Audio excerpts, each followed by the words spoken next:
We're now live, apparently. Good morning, everyone. This is episode 202. Yes, I do have to look across just to make sure. Our guests today are some well-remembered faces. Lord Bill and Chong, who were both at Star Wars Celebration and attended the community cantina. We'll be hearing a lot from them. Otherwise, in fact, there's quite a lot of stuff to talk about, obviously. Alright, anything else we want to cover before we start going? Is everyone recording?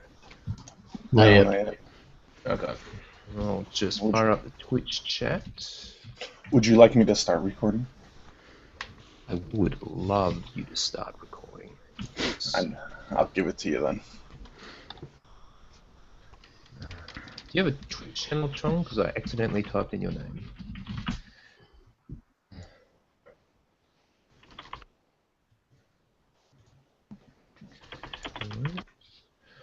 I'll tweet out, obviously, about the show. Phil, did you get that email about that guy who wanted us to do some voiceover? One of us? Did you want to do that? I don't think I got that email. I've noticed something. I'll have to get with you after the show. I think maybe the password changed on OotiniCast@gmail.com because I haven't gotten any emails there for some time. It Days. did change. No, I think about okay. it. All right. I wasn't sure whether you just set up something. All right, let me just set on air. I'll get the new one from you. Yeah, on air. We'll do it after. When we're not live and make you have to change it again. I'm just emailing that thing to you now, and I don't think there's been anything else of particular interest recently. No, that sounds good. Yeah. All right, Chong, you are recording. Yes. Mr. Lentz. Yes. You are recording. Okay. I am also recording. And I will be recording. Let me tweet, and we go. Test. Yeah, looks good. Tweeting now. Tweeted. Okay. Steve Van Winkle joined the call. Oh, and you lost him. Alright, let's just wait a sec for... And he's gone. Give me 1 sec. I'm actually going to plug in hardwire And instead joined. of Wi-Fi. Okay, Bill. Give me a sec. Okay. Welcome back, John. I had Chrome crash for some reason. Yeah. Yeah, oddly, I have to use Internet Explorer to work this particular Google product. Indeed. Ridiculous as that sounds. Yes. And that is irony, by the way. And I'm at work. We use Internet Explorer 8. 8. That's an old one. That is. I'm not sure what they're on now, but it's old. It's at least 11 or 12. And modern Internet Explorer is... it's not as good as Firefox or Chrome, but it's better than it was. Yeah. I actually have different... I mostly have the different ones just so I can log into different... like the same website under different names and stuff. Yep. I use Firefox for that. Firefox and Chrome. Exactly that reason. Yep. You'd think there'd be a better solution than having to use an incognito tab or whatever. Yeah. Which is a pain in the ass. I don't know Alright. about drop issues, but just for the record, just to keep blah blah blahing while we wait for things to go. The reason I can't use Internet Explorer is because on Chrome the Hangout takes hold of my mic Volume control? volume control, and screws up the Audacity recording. So yeah, it's not good.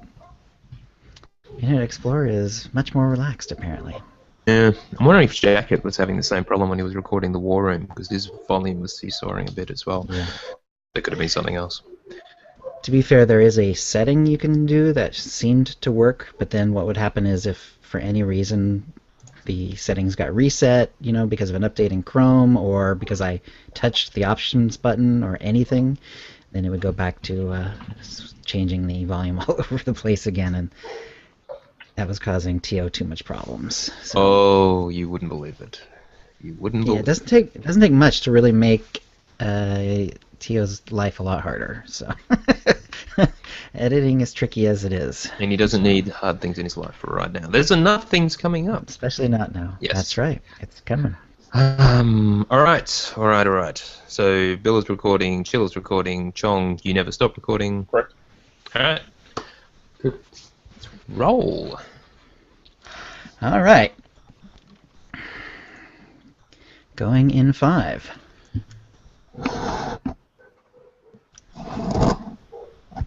Oh, hang on. Bill. Okay, stop. Sorry, I just remembered last time there were a few bumps and things as you must have just been slightly upsetting your table. Okay. So just, bear that in mind. Sorry, Chill. I That's didn't mean to fine. interrupt the flow, but No I worries. want to do it again. Now it's going to be a terrible intro. Oh, we got Bill again. Are we okay to go Yeah. anyway? Probably, I don't know what that give was. us. Okay. all right, just... We will get going, I promise. All right, now I just have to stop the broadcast by mistake. Shit, let me just move my mouse a little bit. Best star ever. No, the one that the other week was the start ever. Alright. Looks like we're actually going. Oh, Well, maybe not. my head hurts. It doesn't yet, but it probably will.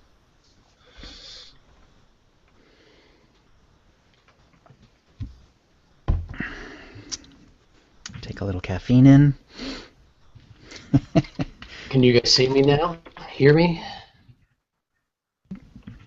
Yes, I see you, and yeah. yes. Okay. I have no idea what that was.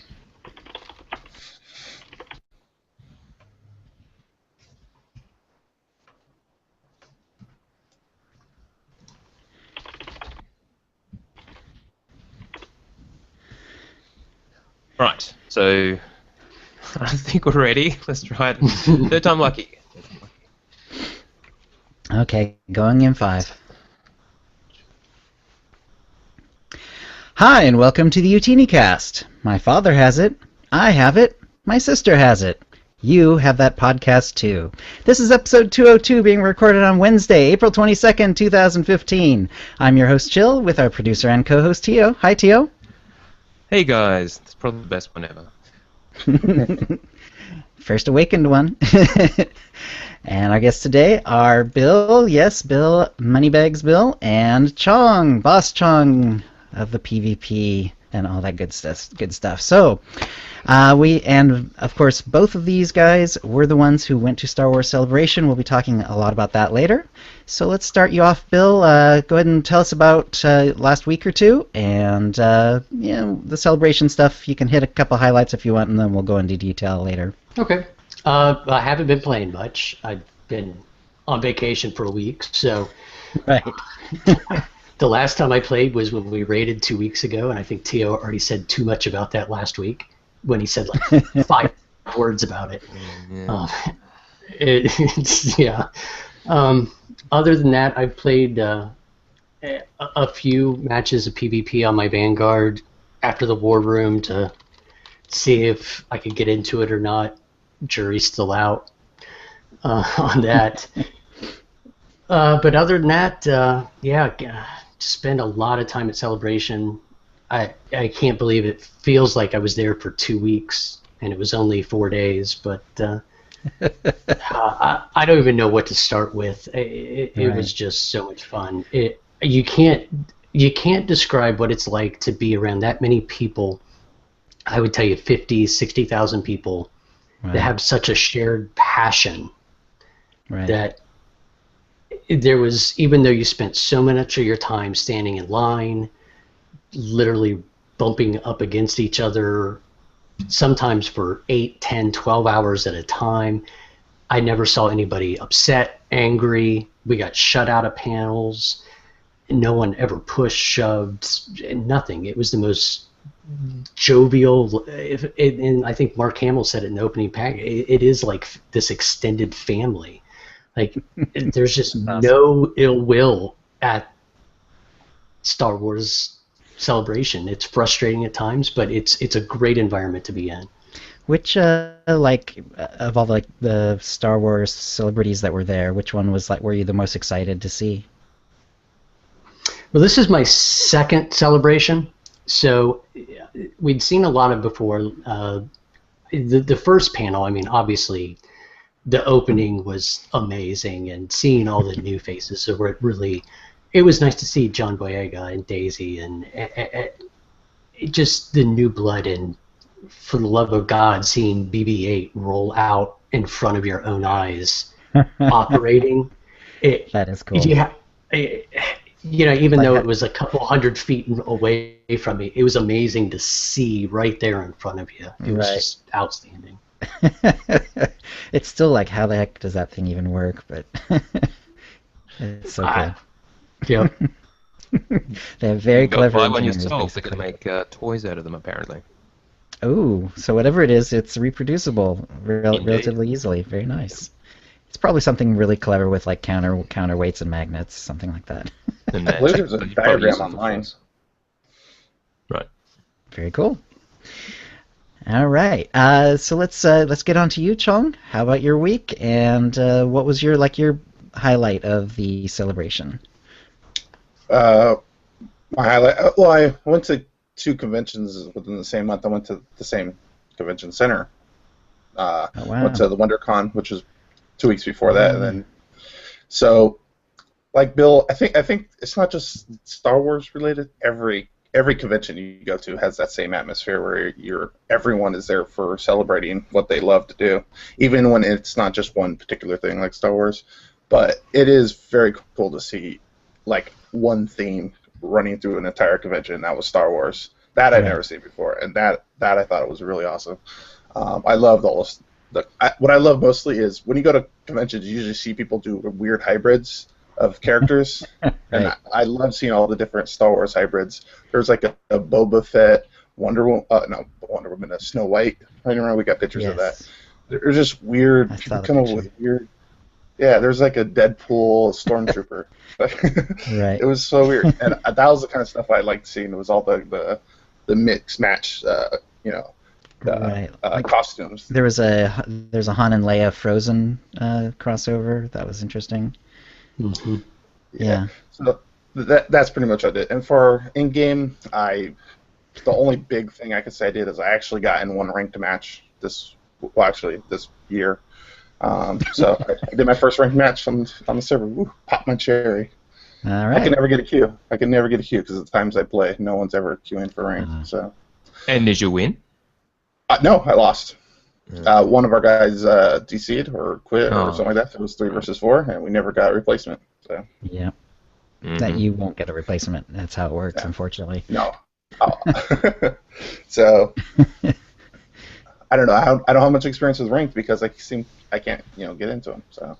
Right. But other than that, we did raid with Teal's help a little bit. And we just downed the first 2 hard mode bosses, and we called that a day. We're gonna start this week or tonight. Hopefully, head to Bulo. And that's all I got right now. Get back in the swing. Awesome. All right, Teo, how about your week? So as Chung said, I did help out the random riders, and we just did the first couple of bosses. Kind of tired. Actually, been the second day back at work, so this whole reshuffle of my life is.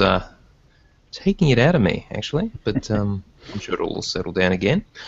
No raiding in our own group this week because we had a couple of people away, and it was double XP. So I took advantage of day one when we would have been raiding to do a final edit of War Room 4, which had been recorded by Turg Jacket, Pez, and Busy, a friend of Jacket's. About a week ago, before we actually released it, and Jacket had done an initial pass of the editing. I did the final pass, and we finally got the show out. It's really good. I'm got to say, I'm really pleased with what the guys are doing with the War Room. It's turning out extremely well. So thumbs up for that. Nice. In game, I spent most of my time creating a brand new character, a mercenary. This is my first merc. I do have a commando at 60, but I've never actually played a mercenary before. I do have a max level pyrotech, but so I gave that a go, and with double XP, of course, it's as fast as ever. And I took him through just harder, actually. But the way I play is I let all the cutscenes play out. I do every mission, and I do it thoroughly and do it right because I'm in no hurry. And I didn't want to play my sniper again because I didn't want to push him forward too fast. But I don't like harder that much, so... But actually, turned out I kind of enjoyed it this time, so whatever. Now, I did also want to... Looks like a watch now. Is it because Hutta looks like a toilet? Yes, it is. It's a lot of yellow and green, yes. Yes. Wow. Now, as we talked about last week, when people got to the cantina, they got a code which they could redeem, and that would give them 5 more codes to give to other people, who they themselves could redeem and give to 5 other people. So this will increase actually more than exponentially, and eventually everyone will have one. In fact, probably people will have spare codes before all is said and done. Now, there were some problems with that, redeeming the code. I ran into the same thing where you initially redeem it and it will give you an error message. Now, I found out from the guys on Monday with the Random Riders when they were talking about it, the solution to that is just keep trying it again and again, and it will eventually work. And if it says you don't have any codes to redeem yourself that you were given, again, log in again or whatever, they will eventually show up or refresh the page. They did finally post about that and said that whatever that issue was, it has been resolved. So now you should use your code and get some more to actually give to other people. So what you actually get once you have actually redeemed any of these codes is when you log into each character, you'll get a little box, a Cantina reward box, which will give you the new speeder, that somewhat hideously coloured thing, which I don't know why you would ever write it, but it's no doubt to some people's taste, and a random item. And I've only opened one so far, and what I got was, I was pretty surprised. I got the code from Suki, so thank you, Suki, and the code and the item was the first grand statue of Mandalore, which was apparently a centerpiece decoration. So I'll include a picture of where I put it in my Tatooine stronghold, which has plenty of centerpiece hooks. That's slick. It's amazing. So I thought, wow, this is pretty cool. I haven't actually tried any others. I got the impression this one was kind of rare. In fact, we have a tip about that, but I was kind of pleased. So thank you, Suki. And thank you, Random Factors. I just keep getting dies. That's it. I've gotten 5 of the same dies. Yeah. Other than that, I really haven't had a chance to play, and though hopefully this weekend we might do some more leveling as well. Anyway, over to you, Chill. All right, let me start off with a shout out to the chat room. Ari's here, Belazar, Darth, Brundlefly, Deekson, Gaddick Teague is here of the Unnamed SWTOR podcast, Unnamed SWTOR podcast. Gas Guy from Nevada is here, Rye Raider, let's see, Devour, Gahana, Hellion, Jagged Fell, and Palace, as well as in the Twitch feed, we've got Lethal Bacon, Dynamite Zeddy, and was there one more? I think that's the only 2 who have spoken at least. Oh, Reindeer86. Hello, everyone. And let's see what I did this week. I decided to do some leveling again. I just wasn't feeling up to the Merc Healing PvP, so instead I decided to level my Trooper, Vanguard Trooper. And this is going back to the very first character I ever leveled. So I did get him up to 55 during 12 buy, but other than that, I really hadn't touched him in quite a long time. And he'd always been a tank. He was always actually even leveled as a tank. And now I've switched him over. I'm trying Tactics, which is the right side tree, and I'm enjoying that. And this was, of course, partly inspired by the last Utini War Room. And and I haven't PvP'd with him yet in the new damage roll, but I'm looking forward to trying that as well. So cool. Yeah, he's about, how far did I get? I actually finished McKeb, which actually took longer than I was hoping it would. But I did finish up McKeb first, and then I worked on, and I got the 4 flashpoints done, and just the first little bit of, Rishi, just so that I could get to the cantina and get that point, and it's all good. Let's see. Wait, hang on a sec. Okay. Can you guys see me okay? All right.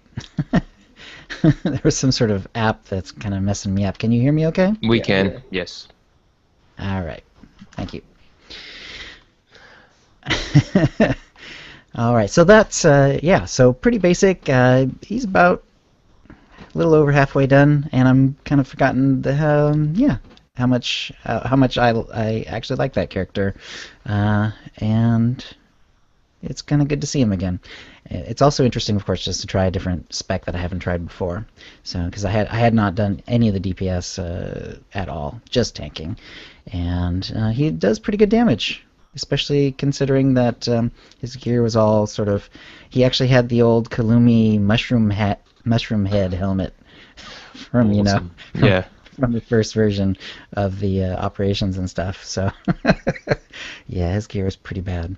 But so I'm going to finish them up this week, and that'll be easy enough to do. Let's get on to the tip of the week. We've got just a couple of them this week. First one from Tiedra. I'm hoping that's the correct pronunciation. Tiedra at least was in the chat room earlier, although I don't remember calling out Tiedra earlier. This is Tiedra from the Republic faction on the Harbinger server. I'm a new member to the Utini Knights Guild. Hello. And I actually did see Tiedra the other night online. I do not know if this would classify as a tip per se, but to all those people who've been lucky and gotten one of the first grand statues of Mandalore and are thinking how awesome it would be to have one either on the guild ship or the guild stronghold, you do not have to donate the one that you get out of a crate.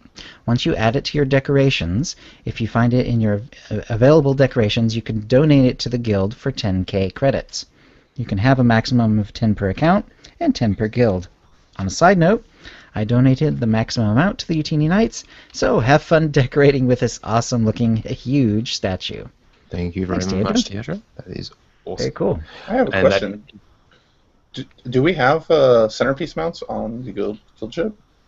Centerpiece hooks? Yeah. I don't think there are, right? Maybe on the stronghold. I thought there was, but I could be wrong. If there is, we'll find out. Cool. And that mechanism applies to various things, including speeders, for donating them to your guild. Mm-hmm. You just have to pay a credit cost, which can be quite exorbitant, as well as trophies and things like that.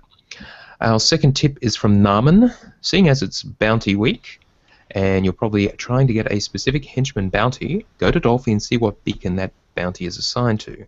You can then go to your choice of planet for that particular henchman. Once you've spoken to your informant, you'll see the beacon you're supposed to go to. If it's not the beacon you need, reset the mission. It may take a few tries, but you can eventually get all the bounties you need. Very clever. Kind of sneaky, but effective. Yeah, very nice. Yeah, just the old reset button. Very cool. All right, by random allotment, the winner is Tiedra. So congratulations, you're the winner of an M8R3 droid pet code or Tonfon code, courtesy of BioWare, and an OotiniCast provided cartel market pack from the latest shipment. If you'd like a chance to win the same, please send your tips to OotiniCast@gmail.com by next Tuesday. And that will bring us to the holo feed. Tio? All right, now the Bantha in the room is obviously Star Wars Celebration and the associated community cantina. We will be covering that in our discussion. So we're not skipping it, but we will get to it.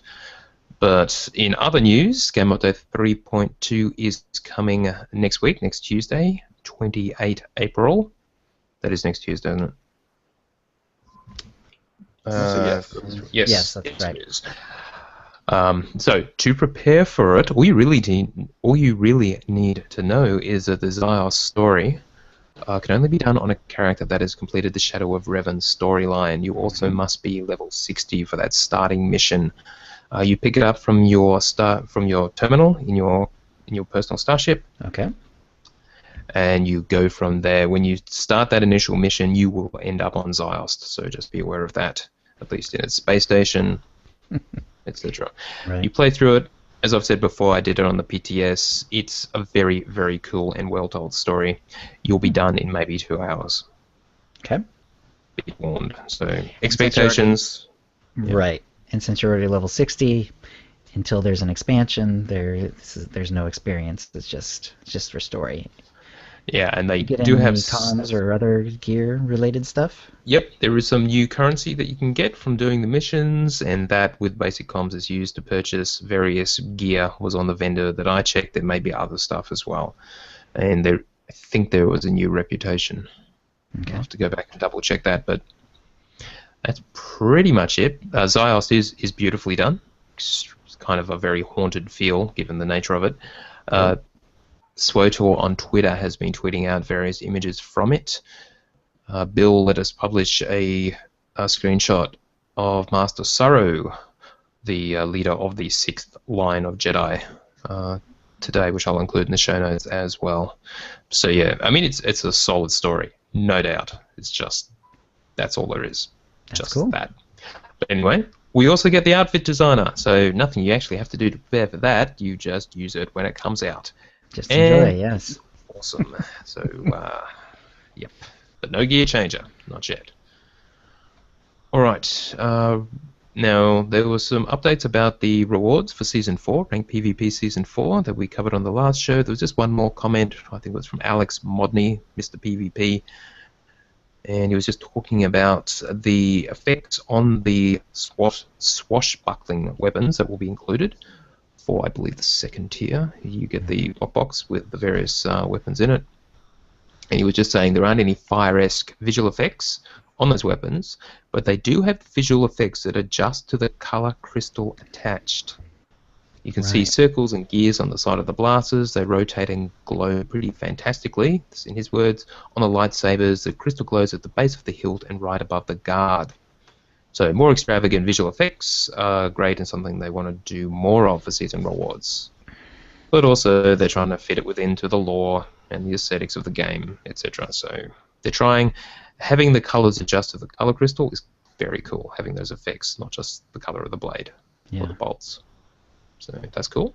It's very nice. And they also said the weapon set is only main hands, so no offhands that aren't displayed visually. So if it's an offhand, if you're a merc, I assume you can use the blasters as offhands, whatever, but if you're using a shield generator, you're SOL. But they said they do understand the desire for legacy offhands, because we all want legacy offhands so we can move those things between our characters. And they are discussing options internally, is the official line on that. So maybe they'll just bring back the Geekery event, which is the most obvious place to do that for offhands. Just bring that, we'll make it permanent, and we could all earn the things we need to actually buy offhands. The random mount button, something that they have teased many times. I'm pretty sure Eric Musco mentioned it at a cantina not that long ago. The official word right now is, it's something we have and continue to look into. However, at this time, do not have any additional information on the status of it. Okay. Well, they've already taken the first step by making the less than 110% mounts, now are 110%. True. If you have it. So they've taken that step. That's a good point. Which simplifies it, obviously. Greatly, yes. Now all they need to do is figure out some mechanic that will allow them to choose from the selection of mounts. And it'd be a purely random one would be fine too, but if you could actually radio toggle between a set of them, would be even better. I was thinking that was the same thing. Maybe that's the complexity that they want to add and what is probably holding it up, because just anything in your collection, there's some really crap ones you wouldn't ever want to appear. So you're right, it would be fantastic. Yeah. All right. Now, as we know, they closed down Game Update 3.2 from the PTS, but 3.2.1 is there already. And so far, it's really just, it's a couple of things. One is a change to the resolve system and a bunch of class changes. So let's just step through the resolve system and their explanation of it. What it will do is, while on full resolve, players will now receive a 50% slow in place of any effect that would immobilize them. That would normally immobilize them. The slow effect has the same duration and conditions as the immobilize effect that would occur under normal circumstances. So, for example, if the immobilize can break early when damage is done, and so can the slow that replaces it. Immobilizing effects still do not generate resolve. They simply react differently when they encounter a target that has a full resolve bar. And this is only PvP, of course. Right, so just to be clear, when you hit full resolve, you don't just immediately get a 50% slow. This is if someone then immobilizes you while you have full resolve, instead of it just still working to its full extent, it will just give you a 50% slow instead. Which is almost like, which is basically making them more immune to effects, which I don't like, because I used to use my abilities like leg shot when I was a sniper and root people in place even though they were fully resolved, so that way they couldn't score a goal. You know, because there's nothing to stop a guy who gets fully resolved by, 4 players who fully resolve him by stunning him at the same time. Yes. And then the only thing you could do then was leg shot him and hope he can't get past. I mean, it's not out of the game, you can still throw the ball, but it's something you could do to a person. Now you have a character who's fully resolved and is now only half as fast when you slow him or root him. That's terrible. See, I disagree. I think it's a great change because roots are completely out of hand. We had the problem where stuns were out of hand. They've toned that down. I think they finally got that balance right. But now roots are extremely overpowered to the point that it's to me, I'm on the camp of it's not fun to play when you're not in control of your character. But you are in control. I mean, you can't move. Not if I can't move. You can still attack and shoot and do all those things you like to do. You just can't move for a little bit. But that type of thing does give a huge advantage to classes that have defensive cooldowns up or have heavier armor. So this may help actually balance a little bit as well across types. But the characters with the heavy armor now are just immovable stones that you can't do anything to because they're just going to keep running through everything with the resolve is full. They're just they're going to buff. We've got plenty of DPS. There's excess DPS to go around. Okay. Now note that this isn't permanent or absolutely set in stone because they can change it. It's just on the PTS so far. So, and also note it has no effects on stun, sleeps, blinds, or other incapacitating effects. It's just basically immobilizes roots. So Bill says it's good. Chong says it's bad. Be interesting to hear what the guys on the War Room have to say about this one. Right.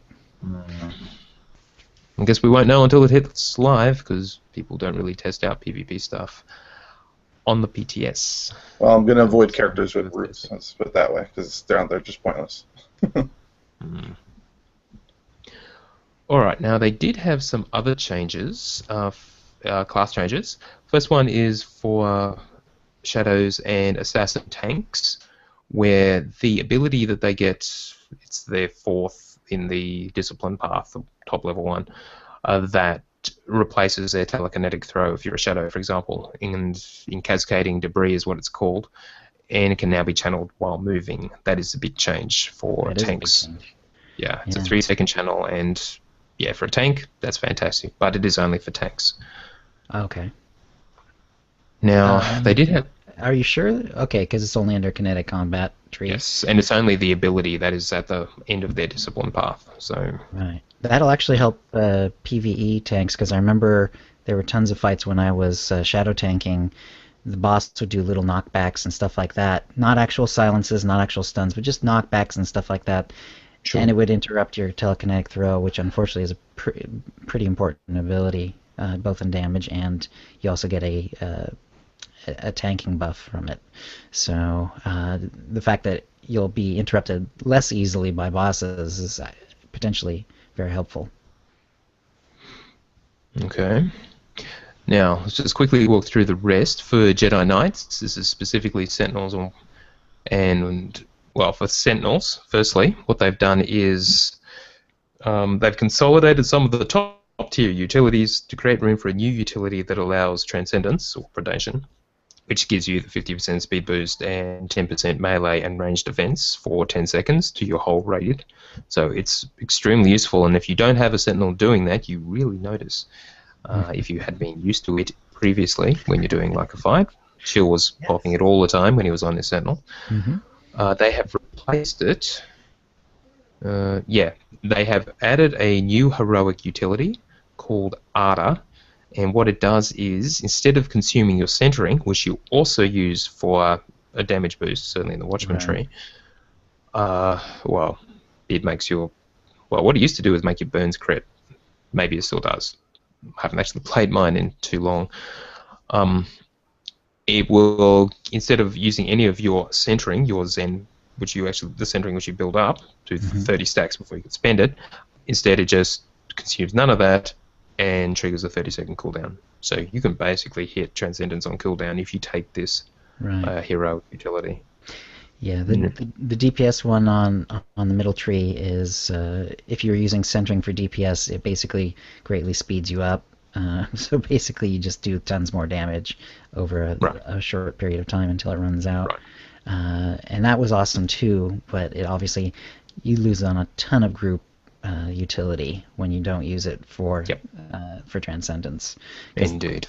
The 50% speed is huge on a lot of fights, especially in this expansion. But also the 10% melee and range defense increase is nothing to sneeze at either, because for certain abilities from bosses and stuff, that could make a difference. So, yeah. I should note that what they're trying to do with this particular change is improve the quality of life of the rotation for Annihilation Watchmen, as well as just general quality of life of the utilities. Note that this new utility, Ardor, replaces Force Aegis, and what they've done instead is that increased the Guarded by the Force cooldown to increase the effect of it by 2 seconds, and they've added that to a different heroic utility called Enduring, which already increased the cooldown of Guarded by the Force by 30 seconds. So now that single utility increases the cooldown and also makes it last 2 seconds longer. So wow, yeah, because that's by very themselves, nice. they were not that great, but all in one, that's pretty tempting. Indeed. Now, the other change they made for Annihilation and Watchman Discipline specifically, they've reduced the duration of, let's say, Cauterize and Force Melt, which are 2 of the dots, to create a more burst-friendly rotation with shorter dot durations. And they've also changed how the focus building effects of Plasma Blades and Burning Focus will improve resource management and better sync with their new dot rotations. Yeah. At least that's a theory. I heard some heavy skepticism about that, but I haven't actually heard any follow-up. Now it's on the PTS. This change is apparently live of all the class changes. The rest haven't made it in, so you can actually try it out and see how it works. Yeah. Now, I should note, they put out the PTS patch notes, but they did not actually bring up the PTS. They were going to bring it up on Monday, and it is up. So they just never posted about it that I saw. So it is up. You can go and use it. Yeah. Cool. Yeah, so it sounds like they're not changing the amount of damage it does, but they're reducing the amount of time, so therefore the DPS is actually going up by a fair bit. Yep. Very nice. Yeah, so that's actually pretty solid. Now, let's see. We've also got bounty hunters and troopers, well, specifically mercenaries and commandos.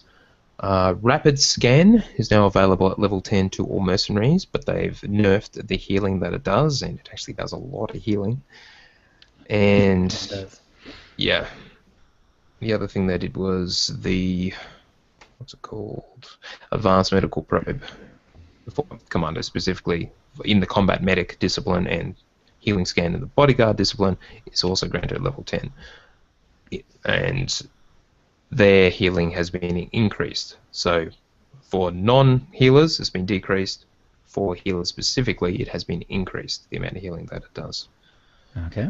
Already. So that makes sense.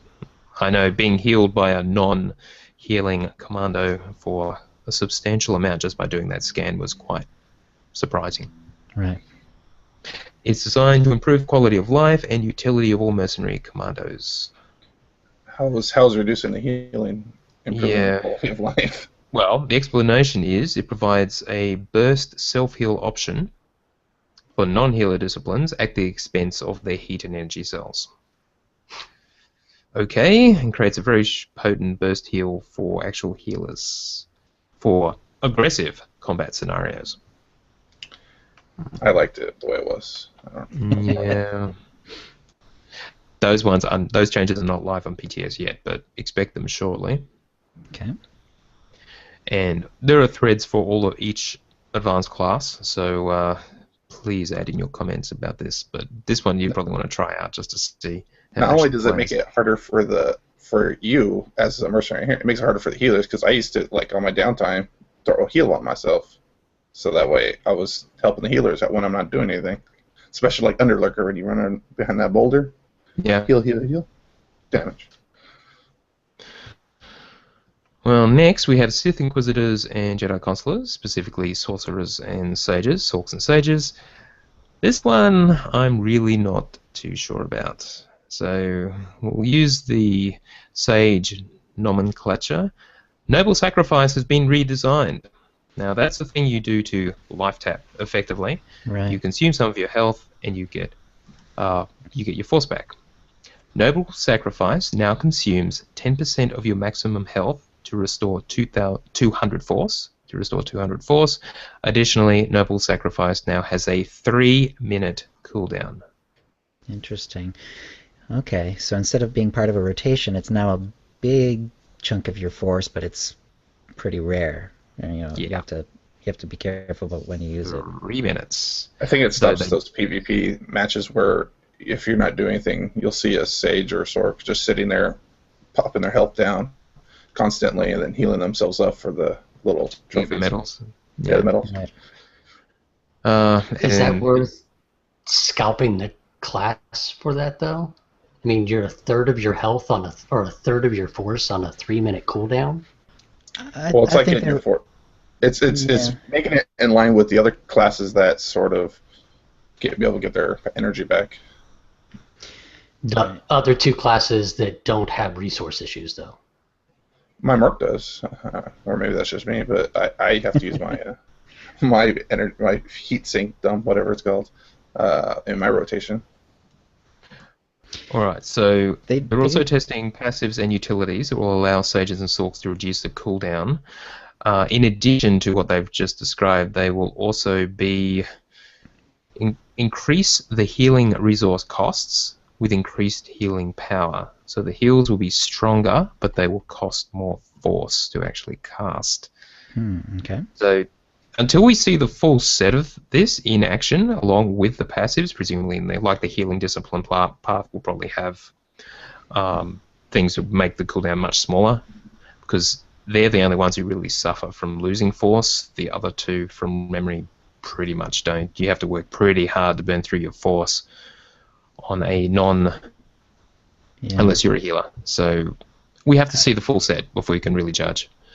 Yeah, I must say, just on the face of it, though, I kind of like the idea, because one of the reasons I tried the sorcerer healing and just didn't really dig it is because you have to kind of weave in this really weird management thing into your rotation a lot, and it was not my favorite part of that rotation by any means. It sounds like now I would be able to just focus on the healing, and then when I get low, pop it, and then go from there. But it does completely change the gameplay. That's all. And whether that's a good thing or a bad thing, we're just gonna have to see how it is. Because at the moment, this was just how you played. You would heal, and you would very carefully. Yeah. And you have to use that right as soon as you got the stacks up. Then you'd have to use it right away, and you won't have to do that anymore. Yeah, exactly. Well, that and the current 4-piece bonus makes it so it doesn't take any of your life.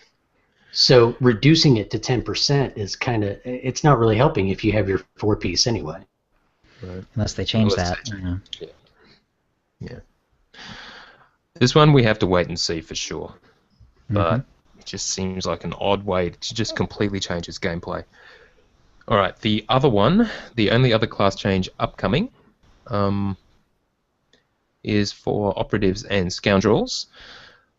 Surprise surgery for operatives, which is that a utility? Oh, I didn't look this one up. I don't know, but that's the most funny name I've heard for an No, ability it in the must be. game. It must be on their surprise surgery on the discipline path. Now, actually allows diagnostic scan to channel while moving. So, That sounds like something you don't want. I do not Surprise want surgery. surprise surgery. Surprise. Oh crap! I'm a woman. That's yeah. It definitely sounds like the premise of a horror movie, does it not? Yeah, right. yeah. I think I saw this. Then you turn someone into a walrus. Different movie. So this is clearly, well, they say it's an improvement to the quality of life. It's a pretty minor thing, but that's kind of cool. So give Yeah. operative and Channel- scoundrel healers a bit more mobility, basically. Yeah, channel while moving is like one of my favorite phrases. So. Yeah. And that was kind of strange that you had to be locked in place while casting that, and there was no utility to change that. But now, any healer can do it. Very nice.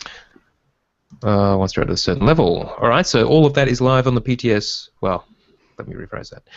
So the Watchmen and Annihilation changes and the Sentinel. Fuck, I've completely screwed that up. Let me start over. The Jedi Knight changes are live on the PTS right now.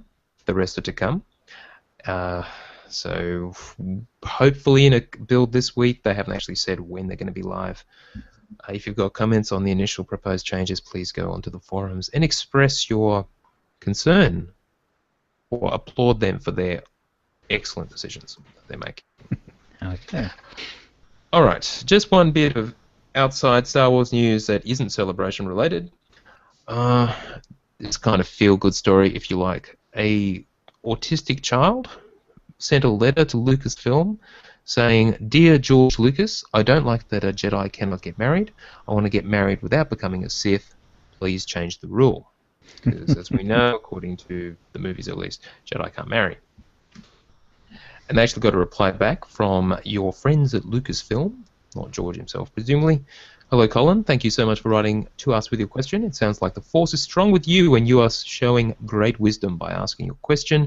To be a Jedi is to truly know the value of friendship, of compassion, and of loyalty. And these are values important in a marriage. The Sith think inward, only of themselves. When you find someone that you can connect to in a selfless way, then you are on the path of the light and the dark side will not take hold of you. With this goodness in your heart, you can be married." Oh. So there you go. Apparently there's an out for Jedi who want to get married, so... Did you edit out the PS where it says, "but it's pointless"? So Bad joke? negative. Aw. I was just going to say, we could finally get together, John. Oh, yes. Finally. God. You got a bunch of great swag as well, so overall, pretty cool. Now, in community news, there's just something from classic Star Wars to someone I follow on Twitter a long time ago in a galaxy far, far away. Who were you? And using your birth month, your birth date, and your first 3 letters of your last name, the last 2 letters in your first name, which when I originally screwed this up when I did it, but Sean corrected me, you can actually work out what your Star Wars name, planet of origin, and profession is. And for me personally, it would be Ethjar Jawa Scavenger. Sorry, Ethan A. Jawa Scavenger. That's pretty cool. Let's see. Ari is Rikan, a Gungan pilot. She wasn't very happy about that. Or Rissi, a Gungan pilot. She wasn't very happy about that. John was Vanan, a Celestin smuggler. And your girlfriend is Money. So that was Steph. I like that, yeah. Yeah. And Bill is... How would you pronounce that, Bill? Got me. Leonard? Leonard. An Ithorian Sith. Is that a profession? I suppose Jedi is too. So there you go. Okay, and Chill, you would appear to be... No, that's wrong. Stabra, a Ewok scavenger. Stabra. It's Chill. Yeah. Chill. It's your last 2 letters of your first name. So it'll be O-N. So it'll be stay on or something. First 3 letters in my last name, so STA dash. Yeah, and the last 2 letters of your first name. Oh, last 2 letters. Yeah. Oh, okay. That's what Stay. Tio did. Okay, so it'd be stay on.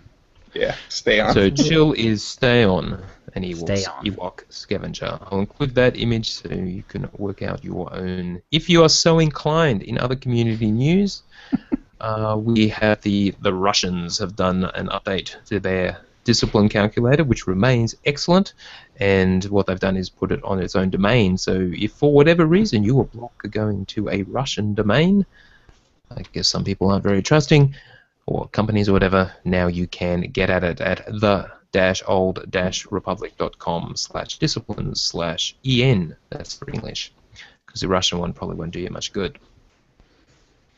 I also wanted to mention the Cantina Club. These guys do a video series. They're playing through The Force Unleashed, and they say they'll eventually be doing SWTOR as well. And it's just funny to watch. It just is. They are not safe for work, but pretty funny.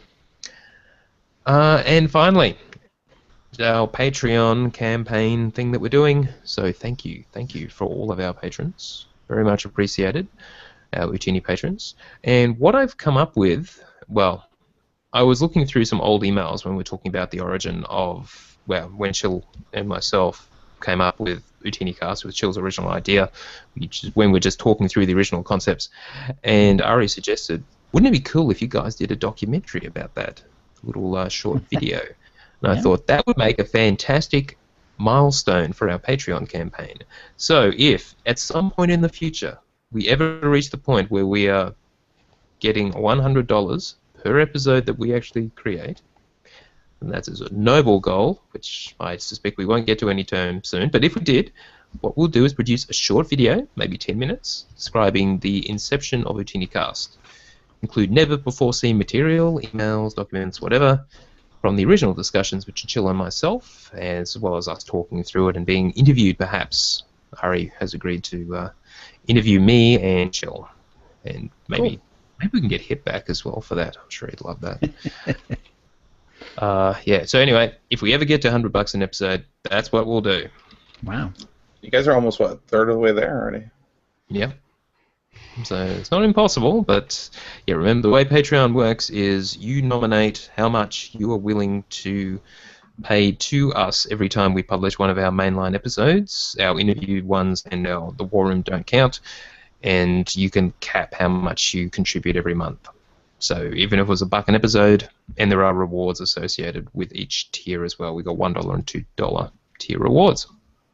To find out more, patreon.com/OotiniCast, or we have a Patreon link on OotiniCast.com. Anyway, that's news. Alrighty, that'll bring us to the Force Feedback, where we read out your tweets and emails. And chat rooms. If you have any questions to ask, we'll be gathering them now to answer once we're done with the feedback.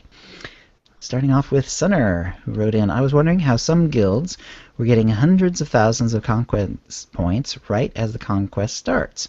If you save up a bunch of crafting supplies for a bunch of different war supply items, you can queue up all of your companions and have them begin the crafting process before the conquest week begins, but make sure you log out before they complete the craft.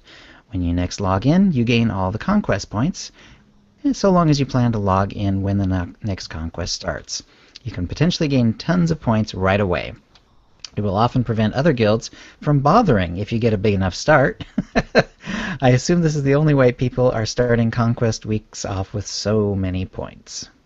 Okay, Bill, you're the expert on this, having done this, no doubt. Is this pretty much it? Yeah. In a nutshell? Yeah, absolutely. Frankly, I dislike it. I think it does give an unfair advantage to especially big guilds that can have a bunch of stuff queued up. You know, it is what it is. It works. So it's being used widely. Yeah, I can imagine there's really no way for them to change the system, basically, to like punish people. You know, you can't get conquest points, for the first half hour or whatever. Well, I think it would be the way I would do it is if you tagged when you. Instead of tagging when you get to turn in, when you log in and get the turn in back from the crafting, if it was tagged with the start time instead, so you could compare the start time to the start of Conquest. It would obviously, I don't know if that's possible or not, but it's something. I think this is one of the big turnoffs to what Conquests have become, which is nothing more than a crafting challenge, period. Right. I would just take crafting out of the whole makeup. The More crafting dailies for and stuff. Conquest ones. Yeah. Right. Do more daily for Conquest points. Yeah, and more stuff. dailies and have guild activity, more activities you can do with other people rather than craft your way to success. Everyone just seems to do that. So. I guess. All right. K Madman wrote, "Hey guys, I heard it, but I forgot and I can't find it. What was the title you get for having one of every class at level 60? There is no title. You get an achievement. I believe it's Galactic Legend, which I got a couple of weeks back, and yeah, no title. There are, in fact, no rewards associated with that particular achievement. It's too Except bad. the Galactic achievement Legend ones. would actually make a pretty good title. It would indeed. Maybe it's a bit too close to Living Legend, which you get for Legacy level 50. Maybe. But why not? Galactic Legend. Ari wrote in, "Leveling on Tatooine, and I only just noticed the detail in this armor. It would be great for future sets or a CC pack." It is nice. It is. Yeah, lots of detail. Now, if I remember correctly, that mission, it's on the Empire side, and you do it not that far outside Mos Espa, if that's the name of the Imperial town, and there's some sort of secretive organization or something, some sort of fighting force, something like that. And yeah, she's right. It would make an awesome outfit, and as far as any of us can tell, it's never been made into something that was sold on put in packs or anything like that. Is it even a piece of gear that the characters are wearing in this picture, or is it like a disguise that the game sort of puts on your character temporarily? It's not on your character. These are what the NPCs are wearing in this group. Okay. Yeah. So it's not even on your PC at all. It's on NPCs. yes. Okay. Yeah, it is. It's a very slick look, actually. Yeah. Someone had a lot of fun making that at some point. Yeah. That took some time. I guess for lore reasons, maybe no one else. Oh, screw that. Of course I can. That just means that someone killed a bunch of these guys and took their armor. Yeah. That's all it means. I can look like Revan. I can look like these guys. That's true. That's right. That is so true. I'm thinking we'll skip the next one because we just got a fair amount to talk about. So we'll cover that. Yeah, just one more question. One more feedback, Joel. Oh, okay. Matthew N. wrote, "Quick question. I don't know much about computers. I have a Gateway DX4860-UB32P," and there's some other numbers there, with an NVIDIA GT520. I get maybe around 30 frames per second with the graphics on low. The frames per second is green at about 40 to 50 frames per second, but as soon as I move, it starts flickering green, red, and yellow. And I get about 20 to 30 frames per second. I guess that's on higher setting. I really want to play with at least medium to high graphics with no spikes. Looking to upgrade, but not sure if I should upgrade the CPU or the GPU or a little of both. And thank you for your time and keep the podcast coming. You could probably, well, firstly, an i3 is an older processor and one of the weaker ones. So, yeah, green, when you're at 30 frames per second, means that, according to BioWare, well, firstly, frames per second. When you Control-Shift F to turn it on, appears as the number bottom left, you get a number and a number in brackets. The number in brackets is the average over the last 10 seconds, your frames per second. The other number is your current frames per second. The color indicates if it's green, you are simulation bound. That is, your CPU is the limiting factor, not your graphics card. If it's red, it's the video card, which is the limiting factor, not the CPU. If it's yellow, it's a mix of both. Right, so it has nothing to do with...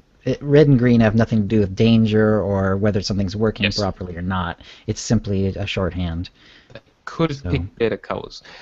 But Yeah. what this means, at 30 frames per second, if you're seeing solid green, that means that his CPU is a limiting factor. His graphics card can handle it just fine. If he pushes it up, as he increases some graphics settings, up to about 40 to 50 frames per second, then it flickers red, green, yellow. That means you would get It's an improvement balanced. if you increased either your CPU or your graphics card, or both, basically. Probably both, yeah, because if you only did one, the other one would become the limiting factor then.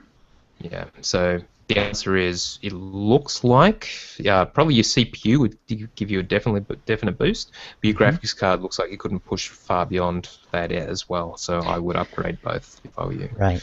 And SWTOR in general is a very CPU heavy game, as I understand it, simply Yeah. because of the Hero engine. Is that correct? Yes. Well, just the way the engine works, yeah. Mm-hmm. Right. Okay. Sounds good. So, yeah, so it sounds like a CPU would probably be best overall. Excellent. All right. That'll bring us to the Starlight Digest, where we go over the issues for 1,000 years. Or until we run out of time. And, of course, we're going to talk about all the good Star Wars Celebration stuff that went on this weekend. And, Tio, I need to take a quick break, but I'll be right back. All right. Right, should we wait for Jill and talk among ourselves, or... Yeah, let's do that. Do you have any questions that came up that we wanted to answer? Someone wants to know if you did an F-bomb earlier. Did I? I'm usually more Yes. careful than that. Well, I hope really? you did. I hope you don't edit it out either. Oh, I don't want to blast myself. That'd be wrong. Maybe I'll just leave it in. How could that have happened? Because I'm here. Anyway, yeah, it's the Chong effect. Geez, I wonder if he would do this. Geez, I hope so. Is he still alive? He's still doing his thing. Just having Gonna far too rehab, much yeah? fun in real life. So. Hmm. Now, guys, as far as going through Star Wars Celebration, I was just going to hit the highlights, and if you guys were at any of this and you want to add in your own commentary, please do. Bill Who was added up in the the picture first- of the crowd? I did. Okay. I added a bunch of pictures. So you did. Awesome. Very nice. All right. Chill is back. Chill, we just waited for you. Sorry. We were just chatting among ourselves. And Chong, are you back for real? Yeah. From Okay. again. Okay. All right. So, as we all know, Star Wars Celebration was on the weekend, Thursday through Sunday, and there was a community canteen on Saturday night. So let's firstly talk about the actual celebration itself and the stuff that came out of that. I'll just hit the highlights because there was a ton of stuff. Some of it was live streamed, and you can find all of that on YouTube still. Looks like they're just going to keep it up. There's like 8 or 9 hours for each day. A lot of it is just crowds and people being interviewed and things like that. They did do some of the panels. They did not do the lore panel, as far as I can tell, which really annoyed me because I wanted the one about Star Wars canon, because I wanted to actually go back and hear what they said. But you can still find that. This is on youtube.com/Star Wars, their own official channel. So yeah, that's kind of cool. All right, so the obvious thing is The Force Awakens has a second teaser trailer. They did not do a proper trailer, so it is another teaser, a couple of minutes long. So I've watched it far too many times, as probably has a lot of people. So just to quickly run through it, you see a speeder going from left to right, just pointing out some detail. There is a crashed X-Wing in the foreground, and you then see in the background a crashed old-style Star Destroyer from Return of the Jedi era. It's all on a desert planet. Now, it was subsequently revealed that is not Tatooine, as we were pretty much all guessing. It's a planet called Jakku. And that's spelled Jakku. That was confirmed. And according to Madmar, coming to a SWTOR near you, maybe. That's his prediction. They'll add in Jakku as a planet we can actually get to. Now, in part of the Battlefront announcements in their developer diary, #1 actually, there was a YouTube thing, they mentioned, and this is DLC for Battlefront, the new Battlefront, the Battle of Jakku, the pivotal moment when the New Republic confronted key Imperial holdouts on a remote desert in the Outer Rim. So, as far as I know, this is the first time New Republic has actually been used as a term in the new canon going forward. It was obviously there was New Republic in the EU, but Right. Wasn't there references that there was 2 new names for what was now the Empire and what is the Resistance, or with the Republic? Or I think the Resistance is the word, or something like that. It was revealed online. I'll have to look it up. Okay. Sorry about that. I know that we think of Old Republic as, of course, being SWTOR, but from the first movie when Kenobi says, the Jedi were the guardians of peace and justice in the Old Republic, he wasn't necessarily referring just to the very old SWTOR era. He was referring to all the way up to when Palpatine took over, so just a few years, which was just in his lifetime. As we know it in SWTOR, the Republic. So Right. Yeah. And I believe I've read in some of the novels where they refer to anything that's from the Republic era as just being part of the quote Old Republic. Mm-hmm. Just like you'd say, you might say like the old presidency. If a president recently turned over, you might say, well, under the old presidency, blah blah blah blah blah, that sort of thing. So I guess New Republic makes sense. It's like New York versus York. Right, exactly. There was one. It's a republic again. Therefore, it's a New Republic. Yeah. So, but anyway, back to the trailer. We actually have a voiceover from sounds like Mark Hamill, Luke.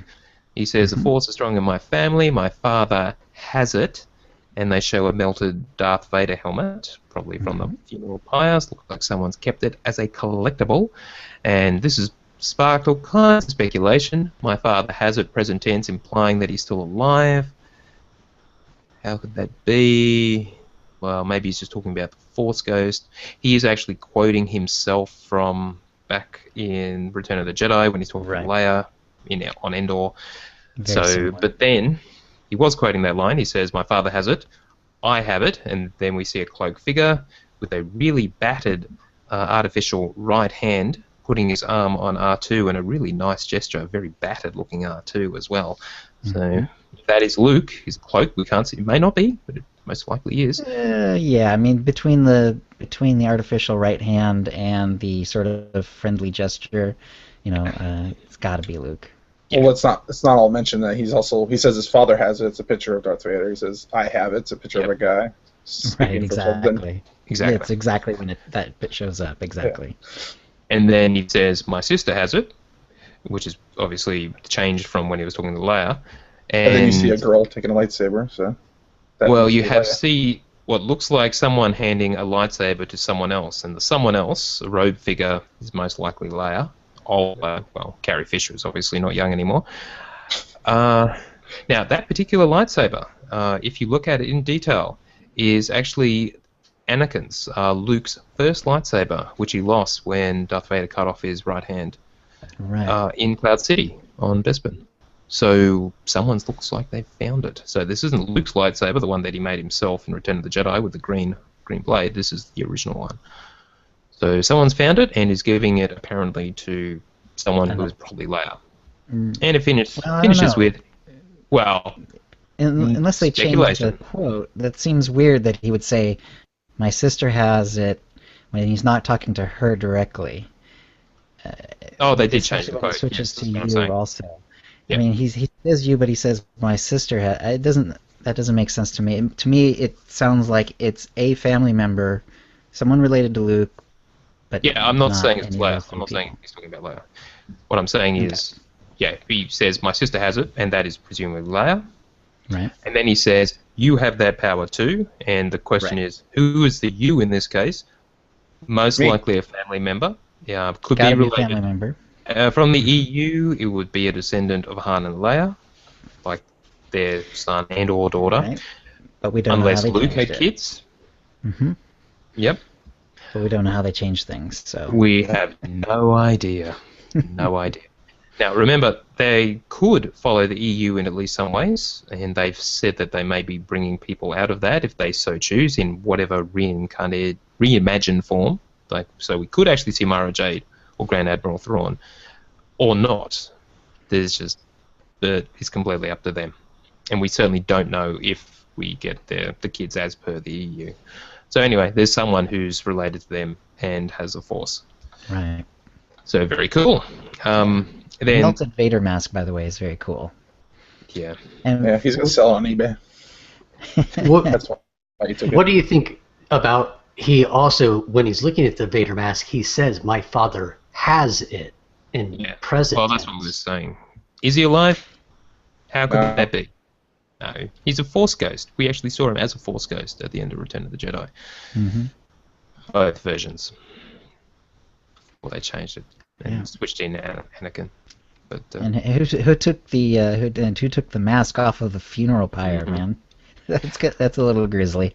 well, in the Did the Ewoks stick? 'Cause I assume they ate them because Ewoks eat people. They were cooking them, right? That's what was going on.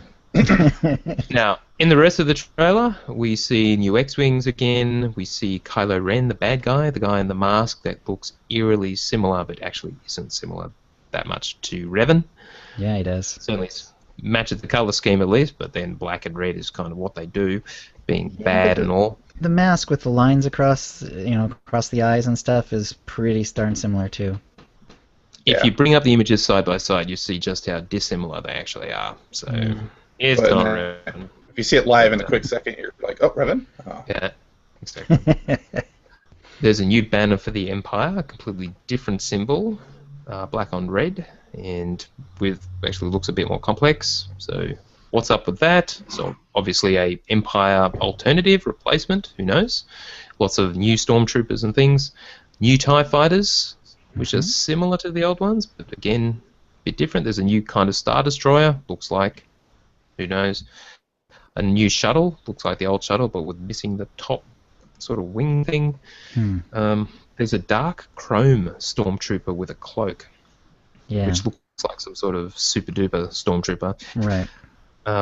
There were some other exhibits, but apparently Star Wars Celebration showing new snow troopers and other things like that. They've modernized everything.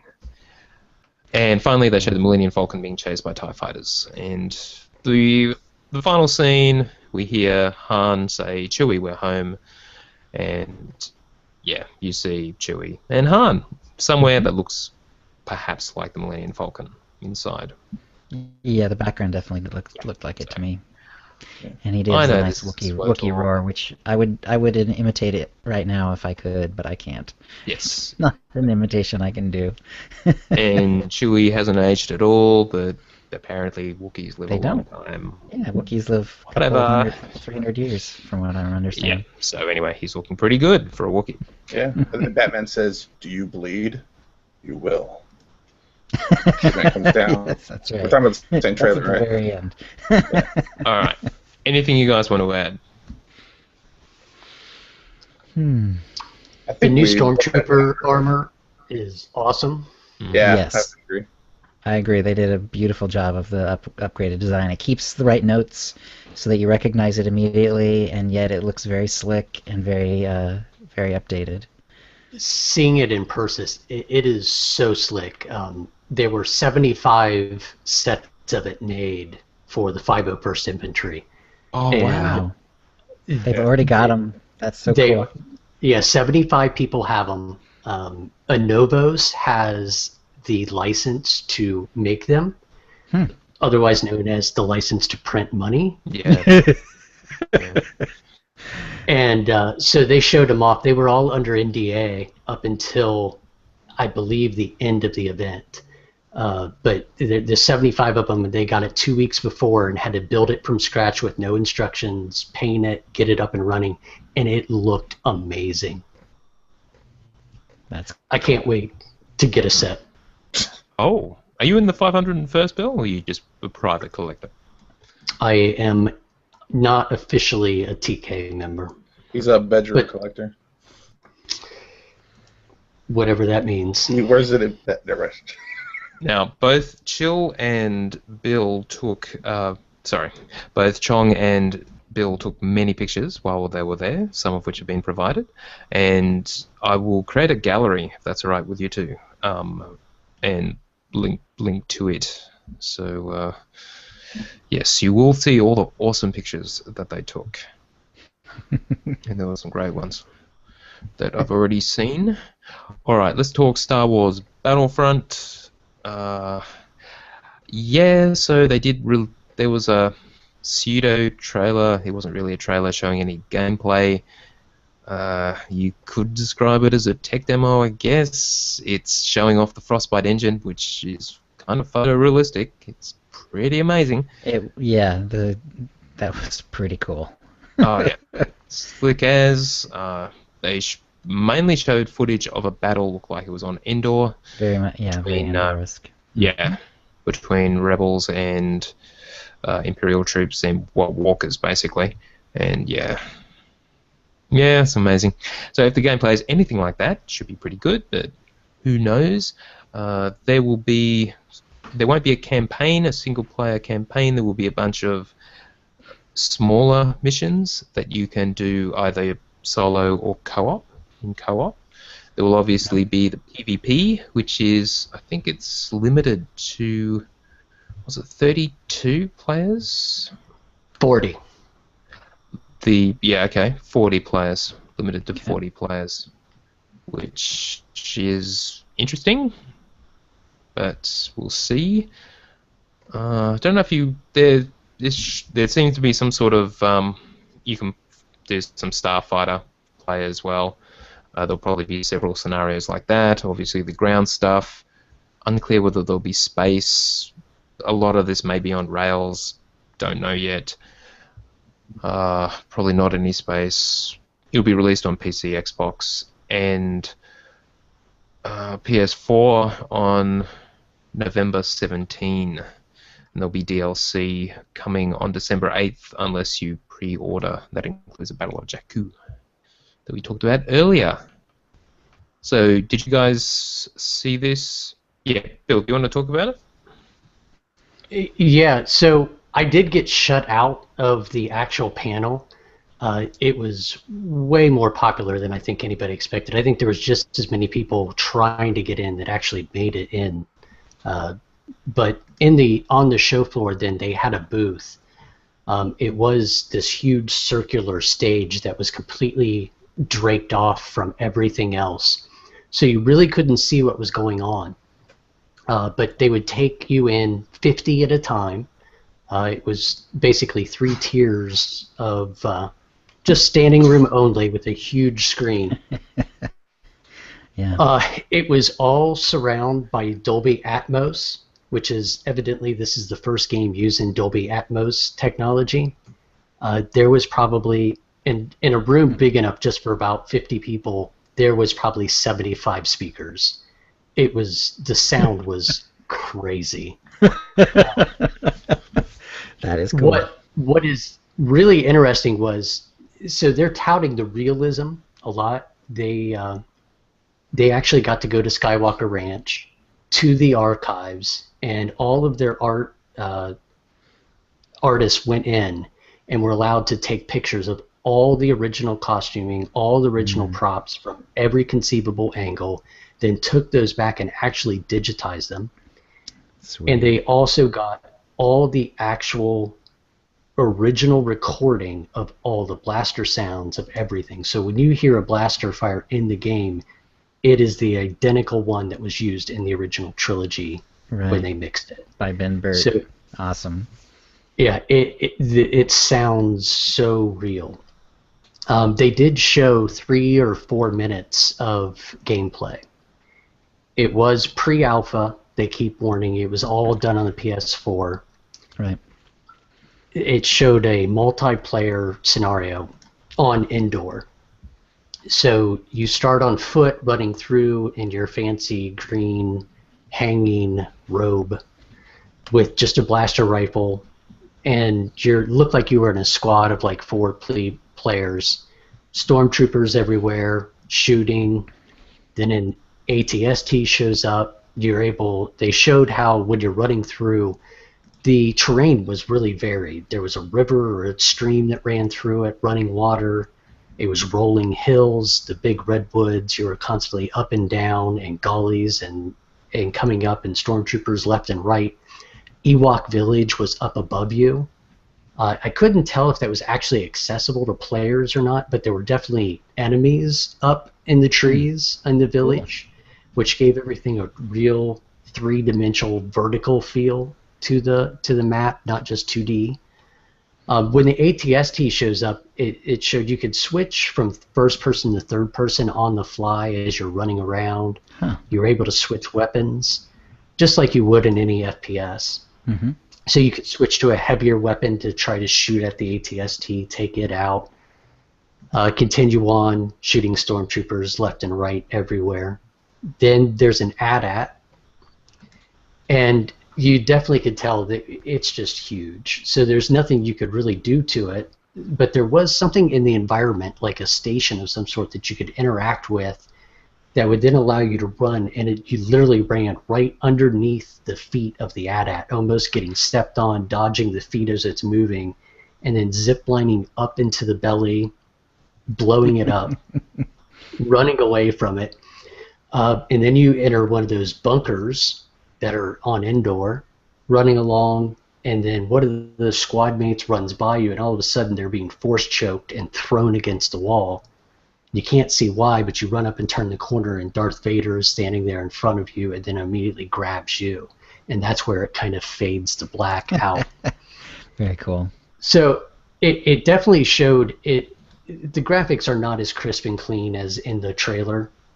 I guess that's to be expected. I mean, being rendering on the fly versus having probably, let's get real, hundreds of hours of rendering to make that trailer look as clean as it did. Mm-hmm. So, but it puts any other graphics to shame that I've seen. I mean, it is close to photorealism. Yes, there's still some anti-aliasing that probably needs to be done on it, but it is pre-alpha. So we'll see what it looks like when it actually hits. But I've already pre-ordered it. I'm not going to lie.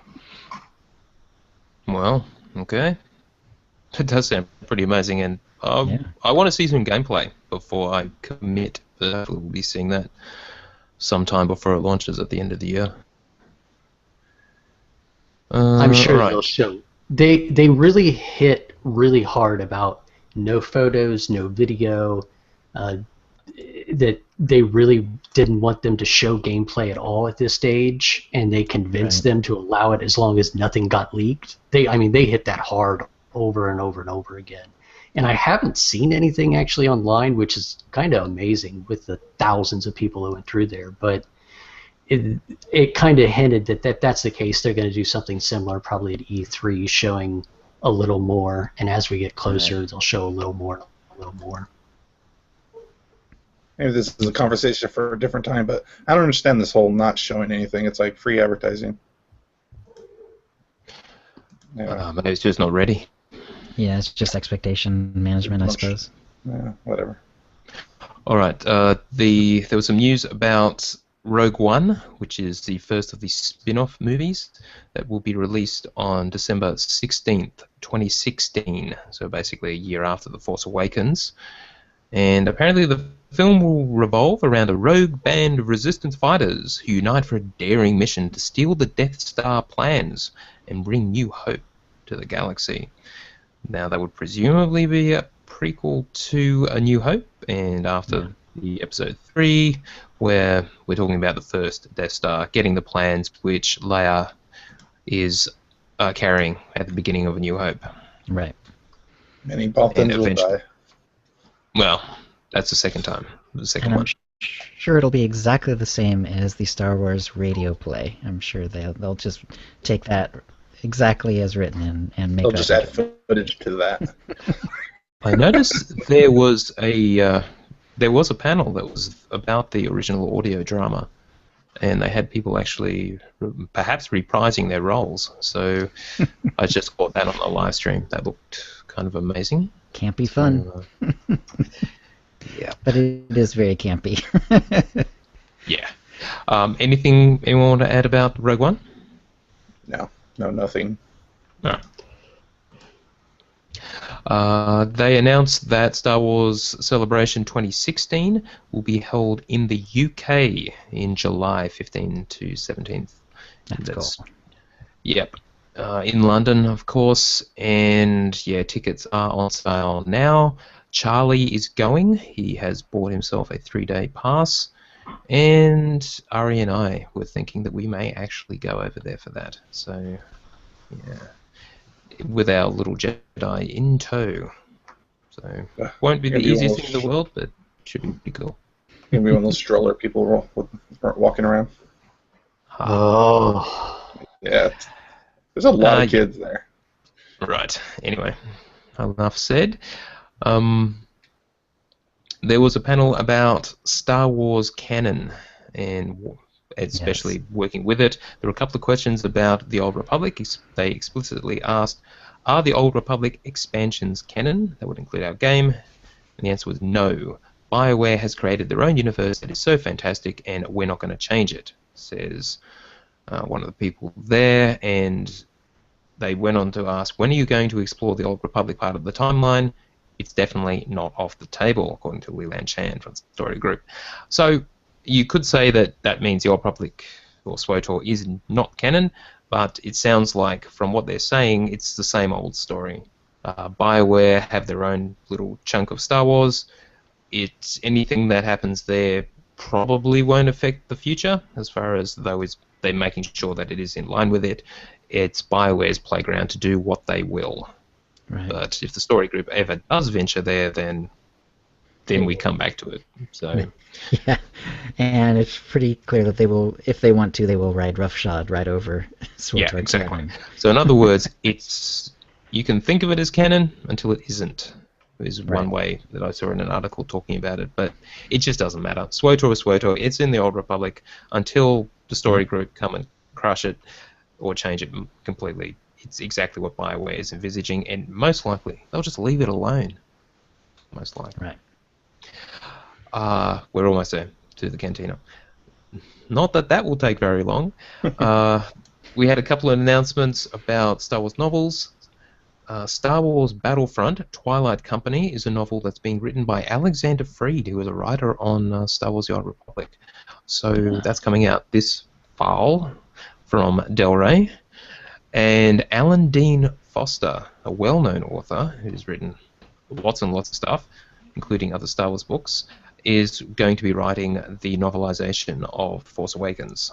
And that will be coming out, I don't believe they announced when, but obviously towards either just before or around the release of the movie, December 17th. So, yep.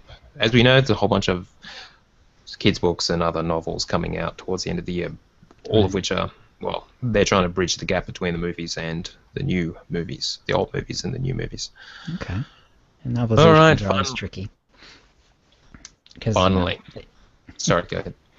Oh, I was going to say, the novelization of The Force Awakens, novelizations are always tricky, just because you're, instead of, just trying to tell a story, you're kind of serving two masters, where you have this movie that you have to sort of write around, and then you have to sort of fill in a lot of gaps and that sort of thing.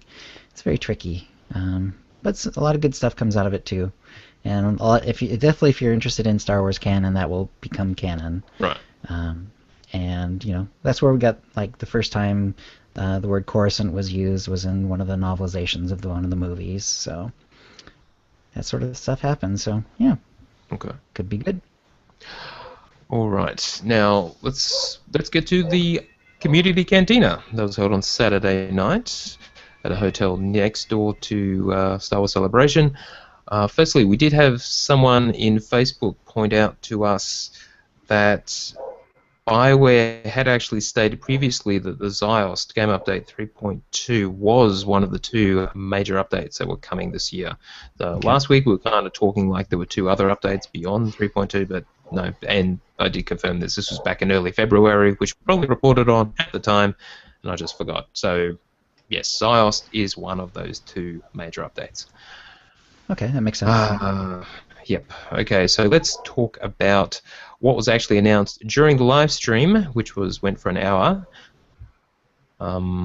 Yeah, as Bill was saying earlier, they had a crowd of like 750 people in there. Oh. It's a lot of Easy. people.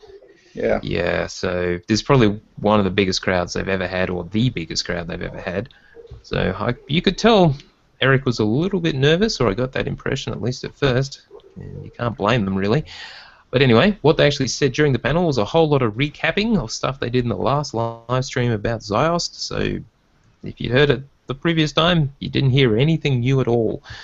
They did mention that on May the 4th, Star Wars Day, May the 4th be with you, we will be getting an Epic Story XP boost for all subscribers for an indeterminate duration, and that is a 12 times XP. So Musco didn't say how long it would last. Could be a while. However, the concern from last time was just say you don't want it. You want to switch it off, like I want to. So actually get rid of it. And it was discovered on the PTS briefly. They revealed a vendor that's been added to the fleets that will sell an item called a White Cube module. And when you use it, it removes Epic Story mission bonus experience boosts while active. All legacy boosts and XP boost items retain their effect. So it's really just removing the 12 times XP boost that you would get for being a sub. So if the item costs 0 credits, it's buy on pickup, so you just buy it on whatever character and use it, presumably every time you log in to get rid of the bonus. Okay. So there's that. You can actually get rid of it. But it's 12 times XP for those of you who want to level something else. Will be back on May the 4th, along with a pet. I think another droid. No, it's not. Only a few days, in fact, after 3.2. And they also announced the Yavin 4 Stronghold. So this will be our 5th Stronghold. As far as we know, they're not adding another one, so you can only have the 4. So look, you may just have to lose one. That's not confirmed. Maybe they'll expand it to 5. I wouldn't put money on it, though, so we'll see. Apparently it's been designed with a lot more hooks than usual, and more of the bigger ones. So if you want a new stronghold with lots of place to actually decorate, then the Yavin 4 Stronghold looks pretty good. There were some images of it on the flash drive. It's pretty impressive. So why do you want to live on Yavin 4? Who knows? Maybe you like the dark side influence from the Force or something. But yeah. Maybe your house will have a bunch of nodes you can just scavenge up. Just stand there and farm them. They did say that there is more stuff to Game Update 3.2 than was on the PTS. So implying that more stuff will unlock or be added in subsequent updates. So 3.2 isn't just what we've seen, there is more to it. So that's good. What that means is, who knows? Maybe they're just talking about an extra lair boss, an extra raid thing, just one of those single encounters, something like that. Right. Were people clamoring for a new stronghold? I mean, this seems like something that no one asked for, and they gave it to us. Well, they did say they were going to do another one, so here it is. All right. They did say that, addressing the concern that Melee are having trouble in current operations, going forward, their QA team must be able to beat all of the operation bosses with an all-Melee group. So that will force their design to ensure that Melee can actually get the job done, in theory. So anyway, that's nice to hear. And that was, believe it or not, pretty much it. We had a question from Gadok Teague on Twitter. That's JD from the Unnamed Sweat Hall podcast. Any word on nightmare modes for May the 4th? And apparently he was told that by Bruce McLean some time ago. And so Bill has a theory that nightmare modes will never be added again, but we're hearing all kinds of rumblings that are implying that they are actually being worked on. And May the 4th was targeted, but it may have slipped into June. But yeah, but nothing official. No hint. Certainly not at this panel. Bill, anything to add to that? The only thing I can say is that I know. So, a lot of the questions for the Q&A were submitted. They handed out index cards. A lot of questions were submitted. I know of at least 3 different questions relating to nightmare modes were submitted, and none of those were read. So either they're not ready to say one way, the other, or nothing, but they made it clear that they didn't want to answer any questions on it. Also, the PvP questions, I think, were avoided. Yeah. I'll admit that my expectations for this should have been lower. I thought they would announce something major, but they did not. And yeah, I was disappointed. Clearly the focus remains on 3.2, which isn't here yet. And yeah, until that's out of the way. That's the frustrating part of, if you're going to go out and announce, if you're gonna say, Cantina Bits, we're changing them, we're going to use it to really announce new content or big updates, and then you go and you announce the same thing you've already announced, and many of us have already played on the PTS. That's not new. Just because you haven't launched it to the free-to-players doesn't make it new. We played it on the PTS. It's not new. That's not news by definition. So it's confusing to me. But Bill, I got the impression that a lot of people there didn't know any of that stuff was going on. Like, it just seemed like the people that really are not tapped in, like, we listen to OotiniCast, so everyone has really tapped into new information. These guys are more like, oh, really? Surprised. Oh, look. Character stinks. Yeah. I don't doubt that. I said I bet at least a third of the people in the room didn't play at all. Probably a third of them were ultra casual, probably free to play, preferred, not really that engaged, and then the third of the crowd was really hyper engaged.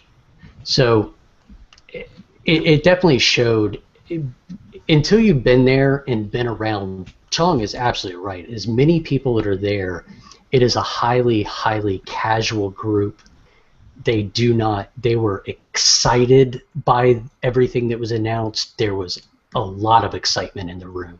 So we expect more, but honestly, Chong's right. It played really well to the room. It certainly sounded like that on the feed. So yeah, unfortunately, it kind of. I'm sure that people who were there had fun and enjoyed it.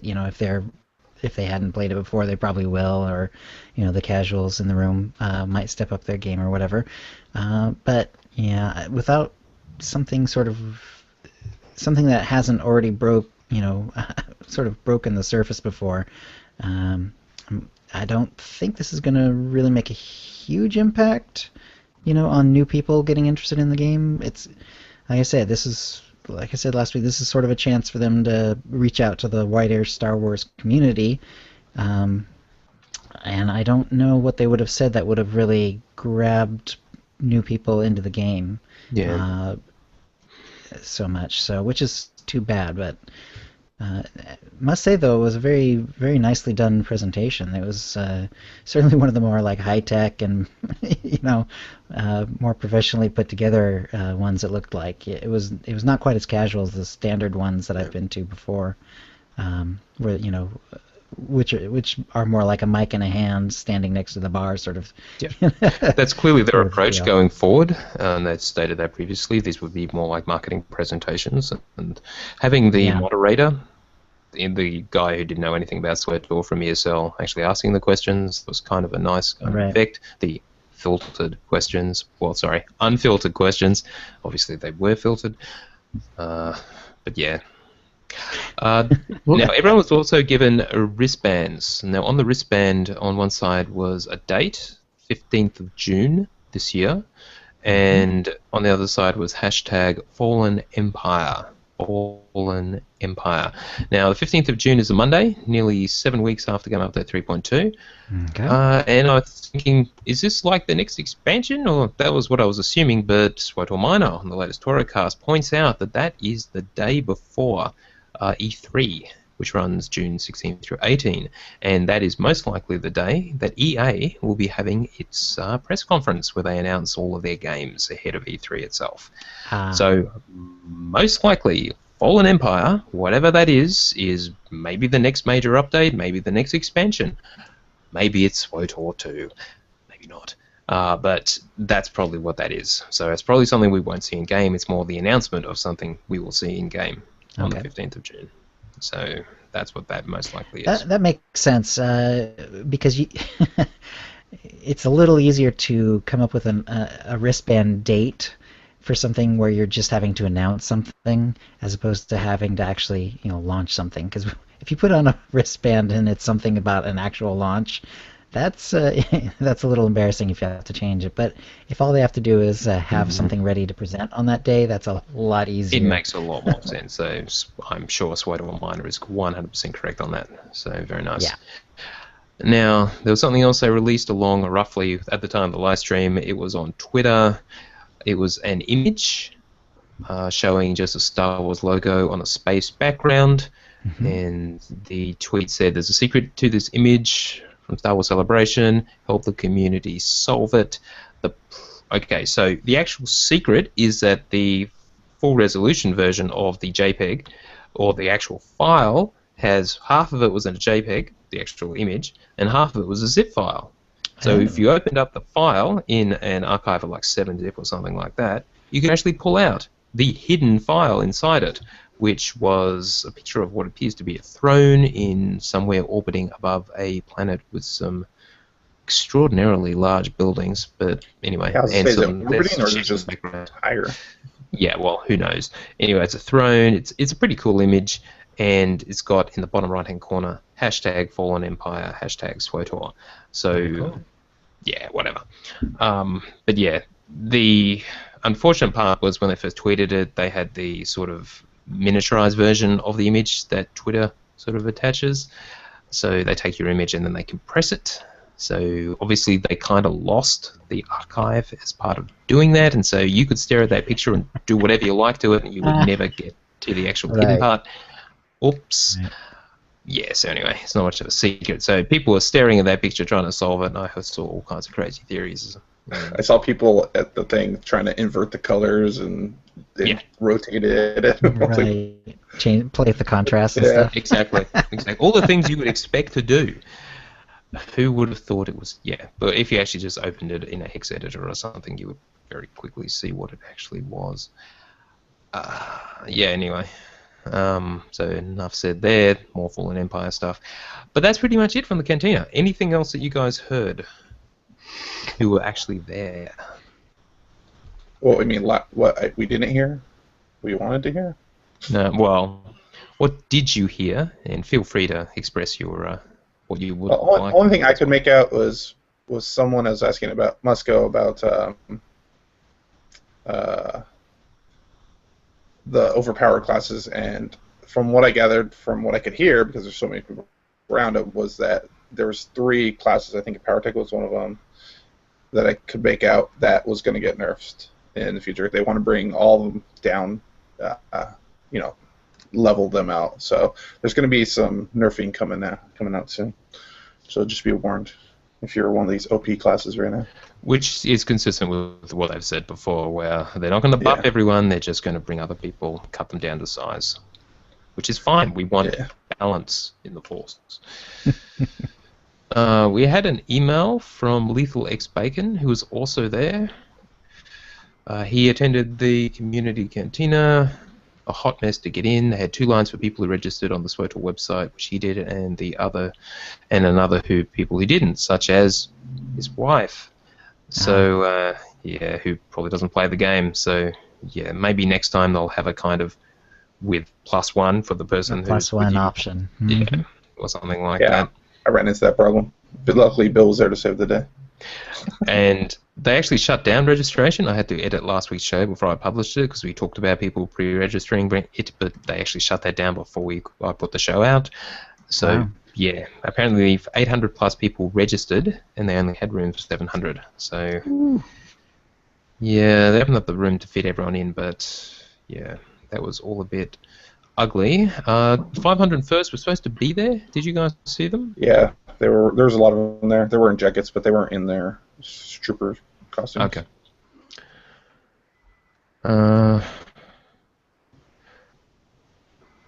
He was able to get a quick question into Michael Backus, their lead designer, and ask him why we're not able to mount in the newer operations, which is a big gripe for him. He loves showing off new mounts, and the response from Michael was, we don't want people to find exploits while being mounted, so we decided to turn off the feature entirely in operations. I guess fair enough. So he suggests that we should all bug them about making that happen so they can at least test it and make sure it doesn't happen. And he sent us a bunch of pictures, which I will include in our gallery, which includes the pictures from the other guys as well. All right, Bill, you had a few more notes. Did you want to go through them? Sure. So after the official stream ended, the four of them broke up to different parts of the room, and I wasn't able to. I have no idea what Charles Boyd was talking about, what questions went to him. Right. I have no idea what questions were asked of Musco. I said like 5 words to Eric all night. We were both always in different places, it seemed. But I parked myself kind of in between Michael Backus and Jesse Sky and was listening back and forth. It was hard for them to get from topic to topic or from person to person because some people they didn't necessarily like the answers, so they kept pounding the floor with just issues that we needed to. There were just too many people there to get a lot of the questions asked. I probably walked in the door with 15, 20 questions, and I was able to ask 2 questions all night. Like I said, and none of the questions I submitted for the Q&A were read. It was kind of frustrating because it was hard to get some answers, but I did pick a few things out that I had overheard. I know we've even talked about it already. There was nothing said about PvP. I can tell you from in the room, there was almost no concern about PvP from the player base except for class balance. And I heard 100 questions about class balance, and everybody had a different take on it. So there is still supported. Jesse did confirm when I was talking to him that the combat team is still the PvP team. They are running. He thought that they were working on a prototype of a new Warzone. But again, it was not, I'm sure of it. I thought they were working on it. Don't know exactly where that stands, but it would be in parallel development with all the class balance. And that is clearly where the crowd is just absolutely requesting is class balance, class balance, class balance. So they're going to spend the development resources on class balance over new maps, new anything for PvP just simply because of that, and it's one team to do both. And on that subject, I did hear Musco talking about, when they're talking about class balancing, he said that there's a myth that there's a true class balance. He says there's no such thing, and there's always going to be one class that's going to be like 1% more powerful than the other ones, and there's no way to avoid that. So to think that you can perfectly manage all the classes and make them all perfectly even is unattainable. He says their goal is to be within a 5% of each other. And he says, but in like competitive PvP, that 5% is huge, and that's where they see a lot of problems. Yeah. Yep. So the question obviously came up, and we've talked about this in the past too, about, we've had this thread on the forums. I think you guys even brought it up Charlie brought it up last week, with all these ideas for war zones. Why not give us some sort of tool set to let the community to build their own kind of content for that? Blasphemy. And it was made very clear that it is an issue with the flexibility of the IP of Star Wars itself. It doesn't lend flexibility to fan-created content inside or outside the game simply because of the canonization, because of all of the issues that Lucasfilm have to approve these things, and they don't want to muddy this by who owns what, whose idea it was, and all of those things that had to go through the process. It's just so cumbersome that it just doesn't lend itself in order for that to ever happen. Okay. It's the best explanation I've ever heard about why that's not possible. It's just there's too many moving parts and too much legal hoops to jump through with the IP. That makes sense. I remember when Strongholds were about to come out, there was like the suggestion, well, can you have a few basic, triggers and so on, so people can make their own little games and their own little, playrooms with different game setups and stuff like that. And they shut that idea down pretty hard and pretty fast, and I think we now know why. So, yep. More than the technical difficulties, which might not be as bad as the fact that they would have to run everything by Lucasfilms or LucasArts.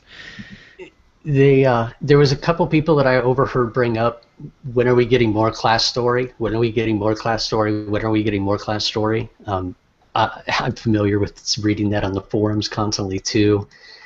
They've said the same thing. They like being able to do it. It's what they're known for. It's BioWare. They take pride in it. They take pride in the 0 to 50 work that was done. Mm-hmm. But it's just so time-consuming to develop because it takes 8 times the amount of work to get the same amount of progression. Yeah.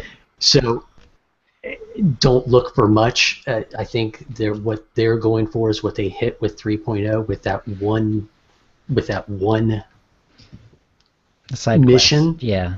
Right. That you'll see definitely more of that, but there isn't going to be just a gore character central story just because of the development. What else? Suggestion did come up on the costume designer, or as I call it, the paper doll machine, that the first tab is going to be free for subscribers, but some of the people in the room brought up with, it might be a good idea to make the first tab free for everybody. It's still going to cost you in order to fill those slots, so it's going to take credits off the table.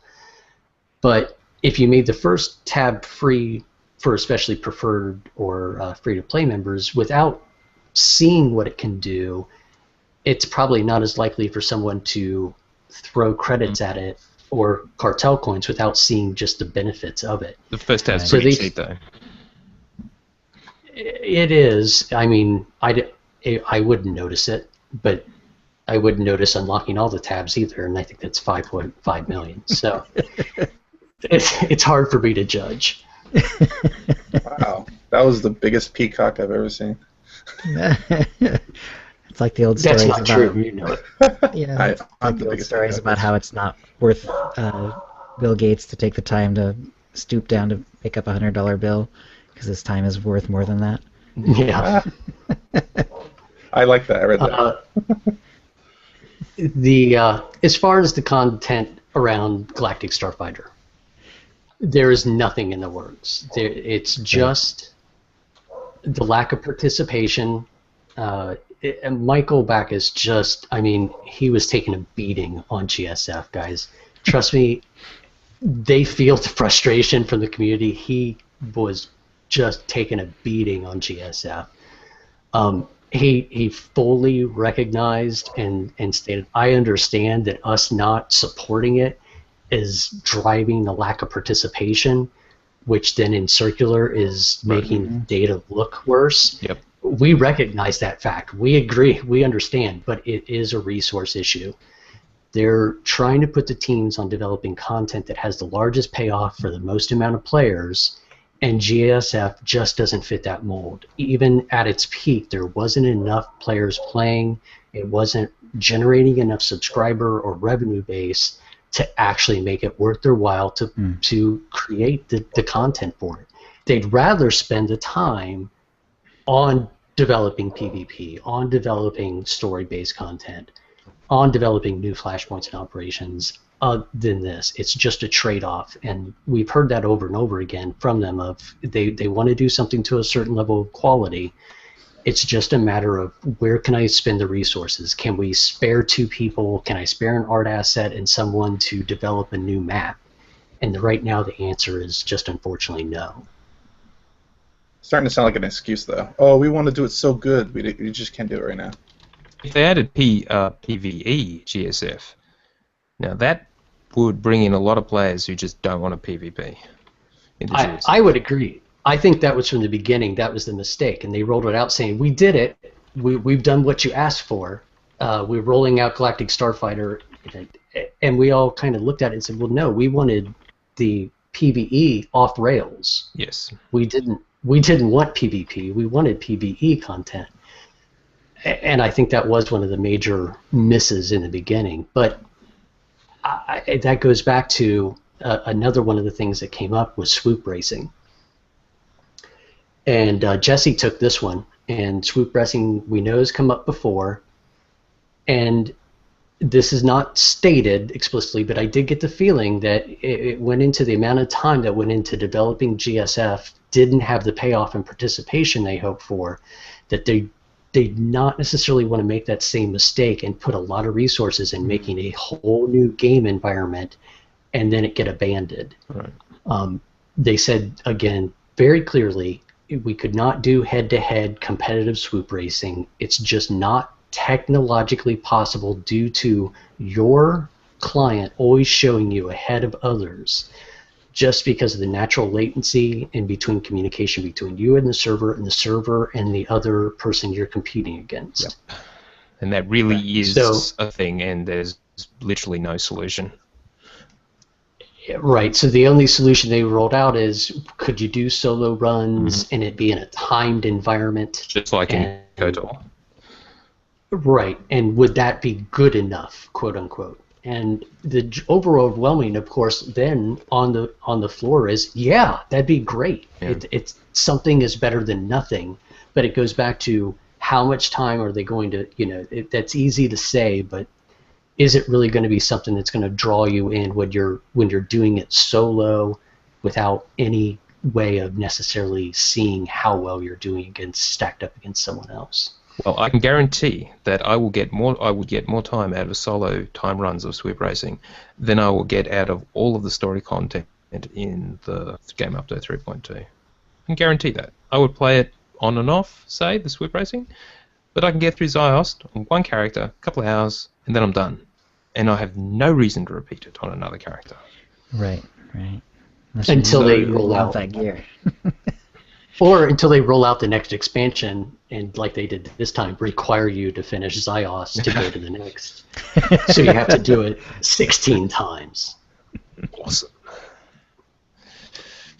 When it ties to other mini games, the card games came up, Pizak and Sabak. Jesse said, quote unquote, Pizak would be a moderate amount of development time. Discuss different ways to implement it, whether it be in a casino environment, would it be something you could do anywhere? They don't have answers because it's not on the drawing board. It's potentially out there. We've looked at it, we've talked about it, but it's not even necessarily on the wall of crazy. It's just out there as an idea. Right. It sounds like they haven't even done a full write-up of it yet then. They said Sabak is a bit of a lore issue because I'm not that aware of this, but it apparently didn't exist in the Old Republic era. There are stories about how Sabak was created and the rules changed over time. But even then, they said it would take even more development time than moderate. It would take an extensive amount of time to develop something and what rule base do you use? And there's a lot of questions around that. So, it was brought up that we do need something to fill time in between pops of ranked PvP or regular, or in between boss polls and operations. And they agree they would love to do something, but they don't have a plan in place or know if even that could be implemented. One thing that was brought up, and this wasn't brought up by me, but this is one of my big things, was a mobile GTN. That would, at least while we're taking a break, I could pull up the GTN, refresh a lot of my sales, buy things, sell things. They're going to look into it. They said it could be a big hurdle with the database to client communication. They're not sure that's why it's only in limited places where they know it won't create other latency issues. They're not sure if all of a sudden that many page requests could hurt the database and slow it down to the point that it's not capacity, or it could actually impact the game server and the instance you're in as well, with the amount of data that's going back and forth. I can see that. Yep. A lot of complaints about hooks. That's why that really they were talking about that with the new Stronghold having even more hooks. I was amazed by the number of people that were complaining about this. Personally, I must go decorate. I just throw stuff on the walls. But there's definitely people out there that are taking time and are really unhappy. They have empty rooms because they've used all the hooks in 4 rooms, and then 3 rooms are completely empty. So again, they're going to go back and look to see, can they push the engine further to allow more. No answers there. Guild calendar was brought up. I know I'd read that's been something that's been in and around.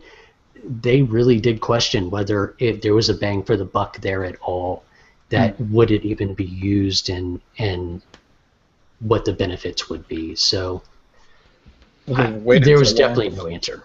They've waited so long. I mean, people have pretty much, it's been 2 years or more, and we've been doing without it, so now it's pointless. I mean, Yeah. I think that's the point they're making, that everybody's got another way of handling it, that it seems to be just redundant at this point for them to invest time in it. Yeah, but now we can mount and run at the same time, so I mean, no one asked for that. But they put development hours into getting you to mount and run at the same time. Yep.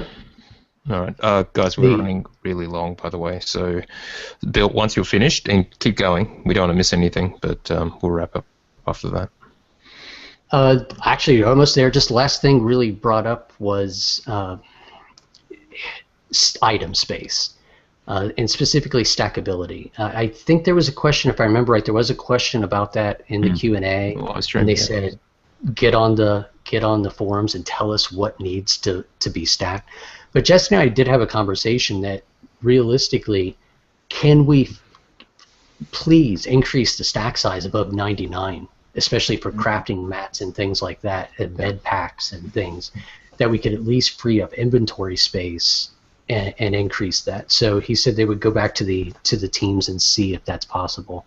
Okay. But other than that, like I said, I probably have 15 or 20 other questions that I never got a chance to ask. It was really busy.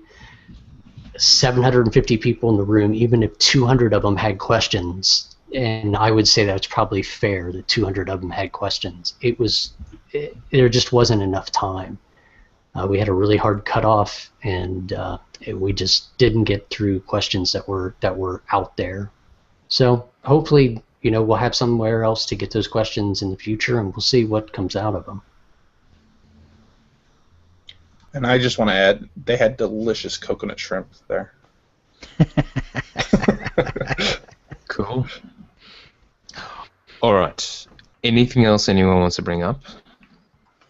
I would say thanks to all the people that sought me out. I was amazed about the number of people that came up and said, "Hey, you're Bill, right?" and introduced themselves and had all the really nice things to say. That's cool. I'm terrible with names. I saw that so many people that I know on Twitter or know by name, but it was nice to actually meet people face to face, say hi, see, just talk in person and get to know everybody.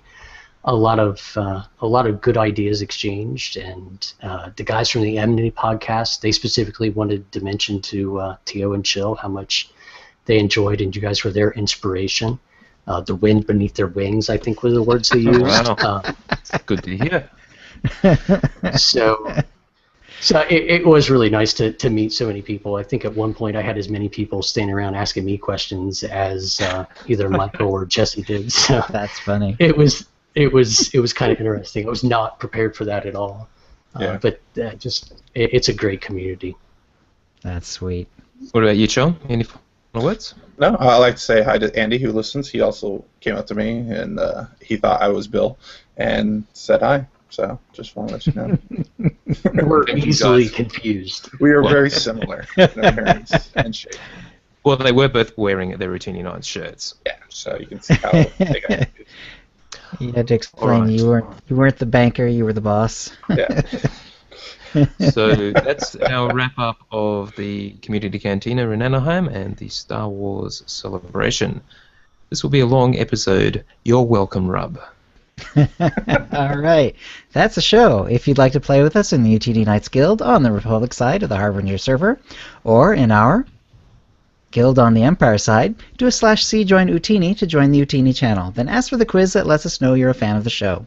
You can email questions and comments about the show to OotiniCast@gmail.com. Follow us on Twitter using @OotiniCast. You can find contact details for all of us on our website, OotiniCast.com, which includes how to subscribe to us using iTunes, Stitcher, and the rest. We record the show live every Wednesday at 4:30 p.m. Pacific. Go to OotiniCast.com/live to find out how to join in. Our theme song is from Mevio's Music Alley. Check it out at music.mevio.com. That's MEVIO. And thank you to the chat room, and thank you to Chong and to Bill. Thank you. Thanks, guys. And we'll see you next week. All right, keep recording. Chat room. Hey, Bill, can you send me a picture of that so I can translate it? Mm-hmm. It's my new shirt. I went to Star Wars Celebration. What's that? Anaheim. Anaheim, right. And all I got was this. Lousy shirt. No, I can't see the bottom. Something- Bill? and then- There. The T-shirt at the bottom, but I don't know what Just I can't see the other words. There we go. Similar to those shirts that say I went to so and so. Try talking, Bill, so that we see it on the big picture. You should be seeing the big picture. There. And back out a bit. Look a bit. Just take it off. I'm like half standing. Scruffy looking. No, scruffy. Yeah, What was this? What's that letter? scruffy looking. Yeah, looking Looking. Yeah, it's just looking Scruffy without the G at looking, the right. end. Scruffy looking. T-shirt. Nice. You're a true nerd. Nice. Cool. Real-time translation. All right, I'll go ahead and stop the stream. Nerd Okay, alert. the live stream is still going. Everyone keep recording. Guys, thank you, and thank you for listening, and we should be back next week. Guest to be announced. I have no idea at this point, so take it easy.